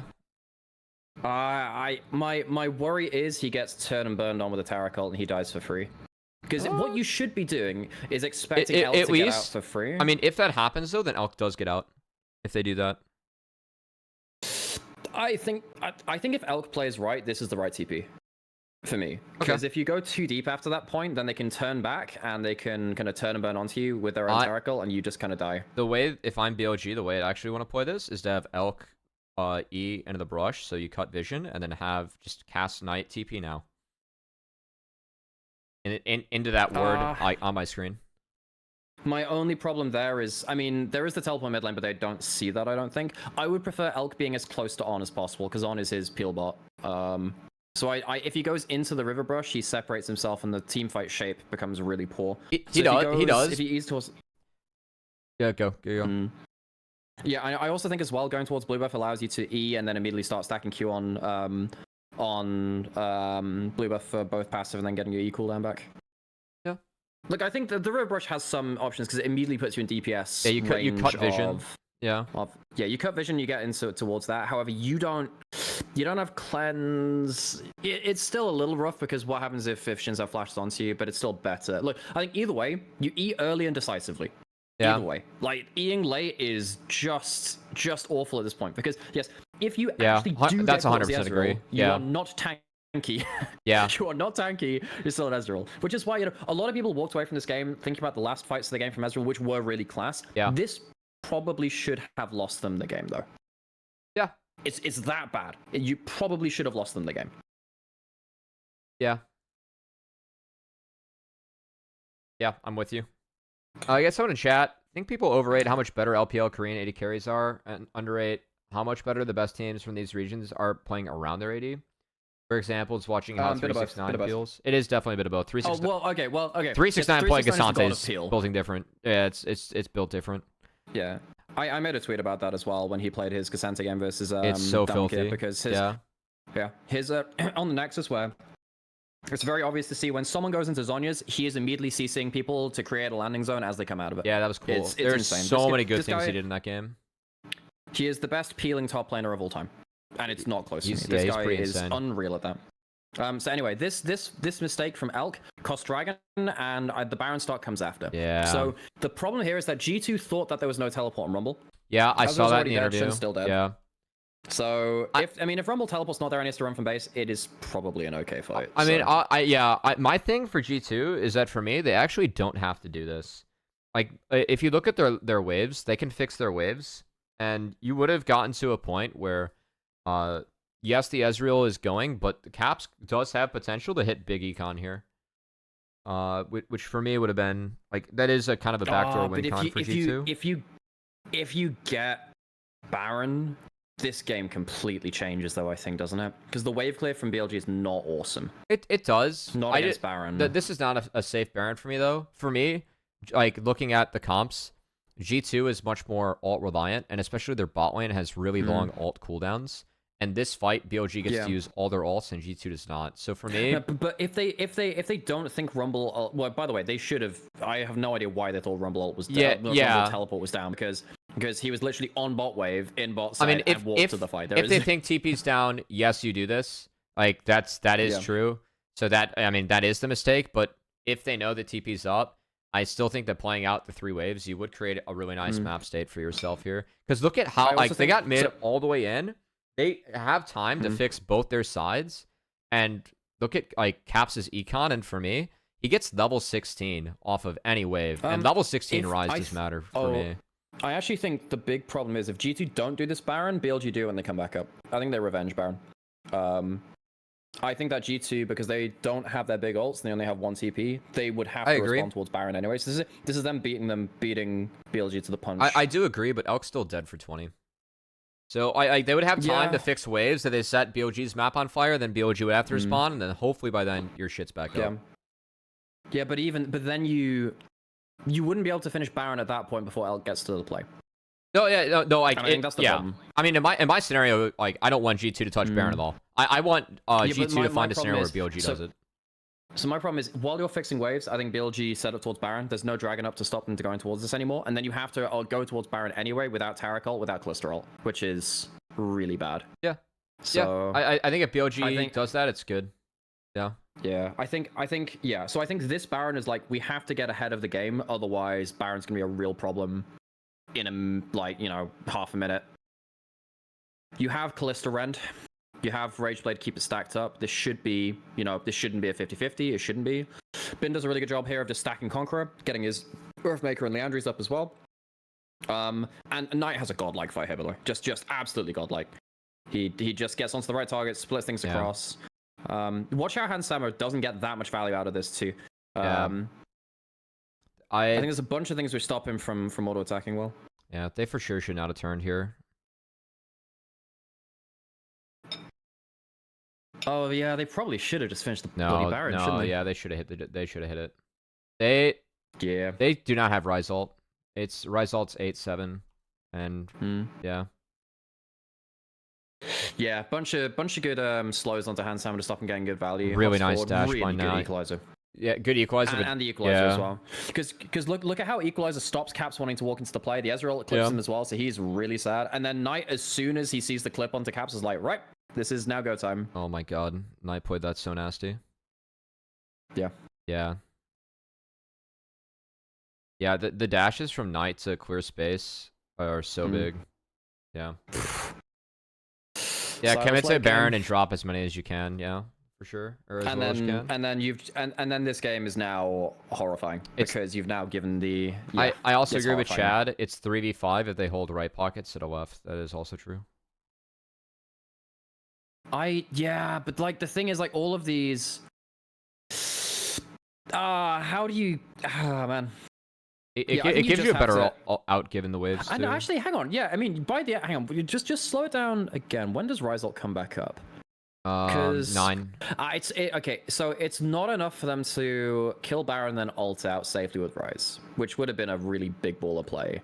An errant Silas Q there slows both Caps and Hands, which buys a lot of space. Oh, God, that's just really good from both sides. Caps did play this fight really well. I will say that too. Yeah, Caps did have a really good fight. Yeah, I think that. Well, I think Caps actually ults out at the wrong time. He did, but on retrospect, like if you look at his combo, as he presses ult at the time, he doesn't know it's the wrong play. Yeah, the one Q he missed was because of Yike ult. Yep. Which is whatever. It's fine. There are a lot of ways that G2 could have played out of this. Bunch of damage inside the Shinzo ult. Yeah. Yeah. Yeah, the term is tough. Oh man. I mean, that's gonna be. I mean, a lot of everyone said this, but like that's the play that lives rent free in G2's head from here on out. Yeah, I mean, just hit the Baron and see if you can get out. I think. Yeah. Yeah, flash and rise. At least he gets out. Ah, shit, man. Yeah. That might have ended this roster of G2. That play. Did. Hans backclicking first half of the fight when he's unkillable Demon King versus 3 champs all sums up Terek. I agree with that too. The fact that On stalled him for as long as he did should never have happened. And there was a Silas Q which slowed him as well, slowing his attack speed. Yeah. There was a bunch of stuff which went right for them. You now have Shojin for Ezreal, and as we said, that the mobility is now infinite. So you have Cleanse on Ezreal with basically 0 E cooldown. That is going to be very important here. Presses E, hits 1Q, hits 2Q. Watch this in real time here. So he presses E early this time, hits 1Q, hits 2Q, Another and E. he gets out. Yeah. That is why Ezreal is so goddamn stupid in this composition. Yeah. If they manage to catch him and he doesn't have a second E, maybe you can make something happen. Yeah. He doesn't even need to use Cleanse. Yeah, your terrain scaling Ezreal's is too stupid, good. champ. Your terrain scaling is I too do good think in this champ. Yeah, and Knight this has a game. really Knight has a very quick teleport. I actually think he overplays that a little bit. He probably shouldn't have died, because he probably should have held on to his E2 or even his E1 a lot longer. Yeah, and he probably goes another one time. Good find by BB on him. But I will say this is where it doesn't matter about Chaffee positioning in the actual stuff like that. That is literally just like you have a 3-item Ezreal with an extra bit of cooldown reduction, hits 2 Qs, and I mean, you actually just can't catch him. At that point, this is so egregious that yes, actually the champion is doing most of the work, and the build is doing most of the work. Yeah. I know. I'm a big Shojin fan. I'm actually surprised that we haven't seen any Wukongs get it. It is really good on Kong. Everyone's going. It is Sundered Sky very Cleaver. good for his W. Very Yeah, good for his everyone's W. going Sundered Sky Cleaver, and I think the Cleaver's fake on that champ. Oh, it is really good. It gives is it you the double stats stats. now? It's good for your R, but you already have a lot of armor reduction on your Q. So usually you're trying to take out one target anyway. And if you go Triforce or Sojin, it's better.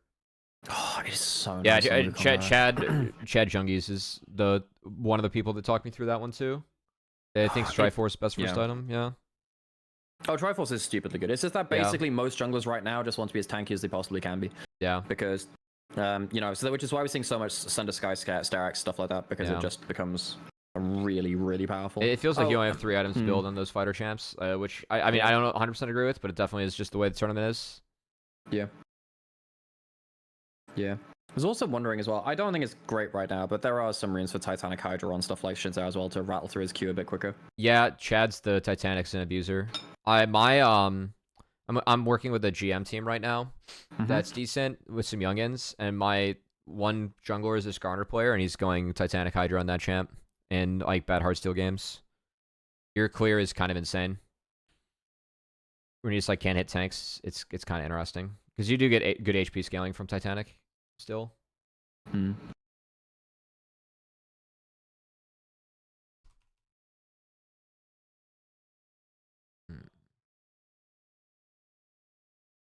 feels like G2, like after that Baron from BLG, they cannot stretch sides the way that they could have. This That is really hurts. the fight. Yeah, this is the fight.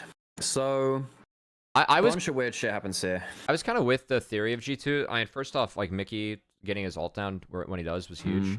I was with G2 though, unironically, in the theory of we need to kill the shit that's not Ezreal. Like in a way, just because their comp literally has no way to deal with Ezreal.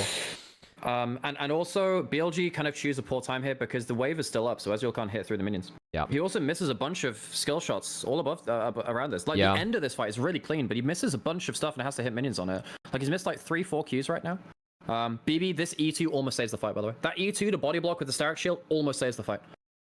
Look at this. He actually can't hit on the impounded targets. It allows him to get onto this. BB played that really well. Just putting a big body in front of Elk, just stopping Qs weaving their way into the backline, almost saves this fight. Yeah, that's the theory of like why you need to delay the Ezreal, because if Ezreal does get delayed, you do win this fight. But like Elk also misses a bunch of skill shots, and the wave makes it hard to hit those skill shots anyway. It cuts off a bunch of angles. BLG should not have fought when this wave was up. Not really. Like this is a pretty classy end to the fight, even though he misses the ult. Like he puts a load of threat onto them. Yeah, I mean, this is just this is late game Ezreal against this comp when you don't have the tools to shut him down. And yeah, the pause comes through. Turns out it was a misplay by Hans. There is maybe a visual feel bug like involved, I think. But, Hans can play to 1v1 Ezreal on left side, which hasn't been talked about. I kind of agree, actually. I get if he flashes on Ezreal, it's actually really good right now. I think, hang on, just go back a little bit. I just want to see if Elk has QSS yet as well, because he has cleanse and QSS, which is he does not. He doesn't, but he has Cyrilda's. So the problem is, if Elk tags him, he loses his attack speed. He probably immediately flashes away and plays a Q range. And then I think Bin probably just Zhonya's in front of him. I actually think if he flashes forward, he dies in this fight. In this particular fight, if he flashes forward. I think that if he flashes on Elk right now, he gets the cleanse. I actually think Chad's right. Yeah, he's got the Terraki going and Elk E's. Yeah. Right here. Yeah. Yeah. Yeah. Yeah, right here maybe, because Knight's not in the position to stop him anyway. Yes, Bin and might Bin's do ult, something. Bin's ult was down, and if he goes north, I mean, So Bin doesn't actually, have flash up. I'm Actually, just go back a little bit more. I actually think that Elk can also position his E better as well to stop that being as insta kill, because he could flash away, hit another Q, and he'd probably be able to reset the fight if he was slightly further out of range. If Hans flashes though, he takes both sums. Just go back again. Did this E hit a minion instead of Tarek though? Let me just check. I'm not exactly sure. It shouldn't. No, it hit him. No, it does hit him. That's fine. That's okay. Cool. Yeah, I'm really down for Hans flashing at Elk. You would have for sure gotten both sums. Shun also just go back as well and just watch how quickly Shun melts. This is the Valley of the Rise. Like look how quickly Shun just melts. Yeah, the level 16 Rise plug. Yep. Yeah. But oh man, Elk's hitting some Qs onto targets he's not intending to as well. Yeah, I just happens like where the fight's Another at. Q. Man, yeah, he actually misses like 5-6 Qs across the entire fight. Imagine how much extra damage that would have been. It would have actually not been a contested fight at that point. Hans can kite up river and back around to his team if he flashes there. That's a good catch, Chad. I'm actually really down with that. Like he has Terraki running, you get both sums for sure. I think you do. I think he immediately cleanse flashes, and then if he hits Q onto you might die. Yeah, if he cleanses for the stun. No one could pressure Hans after that. Because like he can hit the wave and get out, or keep on hitting Skarner. This is the thing. I think Elk immediately cleanse flashing into the brush to break vision, or just back towards minions is already a bit of a problem though. He could retreat to his team. Because for me, the most efficient flash would actually be not a full range one. Like you just kind of like baby flash, or like I can't use half the range. I think you do need to be melee though, because actually I think at that point maybe after the cleanse you press around early, get the slow, and you chase him. Maybe. Yeah. I will say that G2 doesn't have red buff and BLG does. That does matter. Yeah, that is a problem. Team like red the fact buff, that this went over to BLG actually is significant. If this is flipped, then actually, if he flashes forward there, I think actually Silas gets EW flash in Zawalt as well. He actually can make his way over to the full duration of the fight. So he is down there. Blah blah blah. His E is back up now, actually, so he can EW beyond. Yeah, I can flash onto Hans, and he could probably cause some issues there too. Yeah, maybe. You'd have to have like BB like flash till. I mean, BB stuns him there to at least stall, but yeah. Basically, it's so late into the game with so much quick cooldowns and a bunch of damage that it gets really weird. But Knight can maybe like flash at that point onto him and separate him away from his team, and that it's rough. I think there is an angle for the Callista thing. We will sadly never know because it's really hard to shadow box this kind of thing. Yeah. I actually have the full thing on this pod. Damn. I'm down for the theory of it though. I do think it's like one of the few ways they could actually win. Yeah. Yeah, and I will actually just stress again, I do actually think that a lot of what's happening with Elk is the champion and the build doing the work. Elk in his own post-game interview said that he thought it was a normal Ezreal game. I don't think Elk played very poorly. I think that he played fine with a couple of egregious mistakes and a couple of big plays, like particularly that cleanup of the fight. Like a lot of people walked away being like, "Oh my god, Elk saved this." Well, kind of. I mean, it was just the pause came in and everyone just memed. It's like, guys, the Ezreal E 3 times that fight. I've never seen this. I think a lot of people. It was a flashy ass play, but it was. He very nearly lost some like 2 big fights. Yeah. No, I think Viper has just been the best AD so far in this tournament. I agree. Yeah. It does feel like a pretty insane tournament for Viper too, given that they can play Xayah, especially with Skarner, and then he does get his Ezreal, and he does get his Kai'Sa. Yeah. Actually, all of the players at the tournament are absurd Ezreal, Kai'Sa, Xayah players. Yeah, pretty much. Gala is maybe the best Kaiser of all time. No crit he's up there boom as well. on Rumble Feud. It's true. Going against Visage and Wit's End. I don't actually mind this build though. He's gone for like the sit-ins on his. This is just sad from GT because they try and go for the flying TP. It's on vision. Don't manage to catch him at the right timing. Bad timing TP. Game ends. Yeah. It just kind of goes down with a whimper, sadly. Hmm. The ult from Bin was really sick. Yep. Good ult from Shin as Also, well. BB doesn't quite get in here. It doesn't matter though. Yeah, it's like, well, it took him out late because he gets hit by the Q. Oh, that's true. Which is weird. Yeah. It kind of took him out late. I don't get how he wasn't in there. I don't know how the hell happens there myself. Actually, I'm not sure. Like, if he clicked outside, does he click outside? Oh of yeah, it? yeah. Well, no, because he walked in. He's still walking in. I don't fucking. Bug know. number 2. No. Yeah. Pause again. Yeah. Anyway, well, that was a fun series. I mean, G2 was a good team this tournament. They were. They had a bunch of fun macro. I think their lanes were the best in the West. I think they're the best lanes in the West. Yeah, across for all sure. 3 lanes. For sure. Which is something that we knew from MSI anyway. Their drafting was pretty good too on the whole. Besides actually that first game, I thought TL's bot lane was the best. Out of the Western I think teams. Yon was the best. I think Yon was the best Western AD carry. Yeah. I think that core had some pretty big stinkers He did. too, though. So He also had some insane recon like- games. But yeah, he had some stinkers. I don't think there is a standout Western support right now at Worlds. I think that's one of the big problems. That support diff is just too hard. Like, even when you have like great moments from Mickey or Core, or they just have like a lower sitting level. Yeah. Especially, I mean, I think that on the whole, level of support this year has been very inconsistent and It's been a little bit poor for quite the low West. compared to. Yeah. If you can, well, I think globally as well. I mean, you think Oh, about Chris and On have been super all over the place. Mako as well. Elimination games really get to him. Kerry has had his worst career year to date. Delight's been inconsistent, but he should at least showed up in the big games. Lehens has been one of the reasons Gen G have lost their important games. The White's been good. He has been fantastic, but he's also been quite inconsistent too. I don't think there's been like a top level consistent support. Yeah. You know, I'd love to say Mako, but in every elimination game he's had some issues. I will say that I think that it's sometimes just hard to look at a support because oftentimes you are forced to grief, or it's you gotta crack some eggs to make an omelet. That's what I always like to say. Like any mistake you make, you die, and it does look bad. So I feel like sometimes support mistakes are just like overemphasized. Sometimes like soft power is really big. So yeah. All right. Well, thanks, Nymaera. Do you want to say anything else? I'm gonna do I have like a little outro I do for YouTube, but if you want to say anything to the YouTube VoD, go for it. Well, thanks for having me on. I do my own VoD reviews, which is nice to get some different perspectives. You can find me over on, you can just search Nymaera. I also do a bunch of short content, so I do stuff on TikTok and YouTube Shorts. If you enjoyed listening to a couple of stories about League of Legends history and just some random other things I come up with.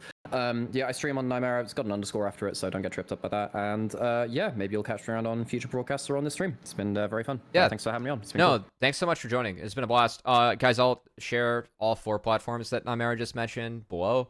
And thanks so much for tuning in as always. Feel free to sub this channel, likes, comments help a lot, and follow me over at Cubby XX, especially on Twitch where I stream these live. Till the next one.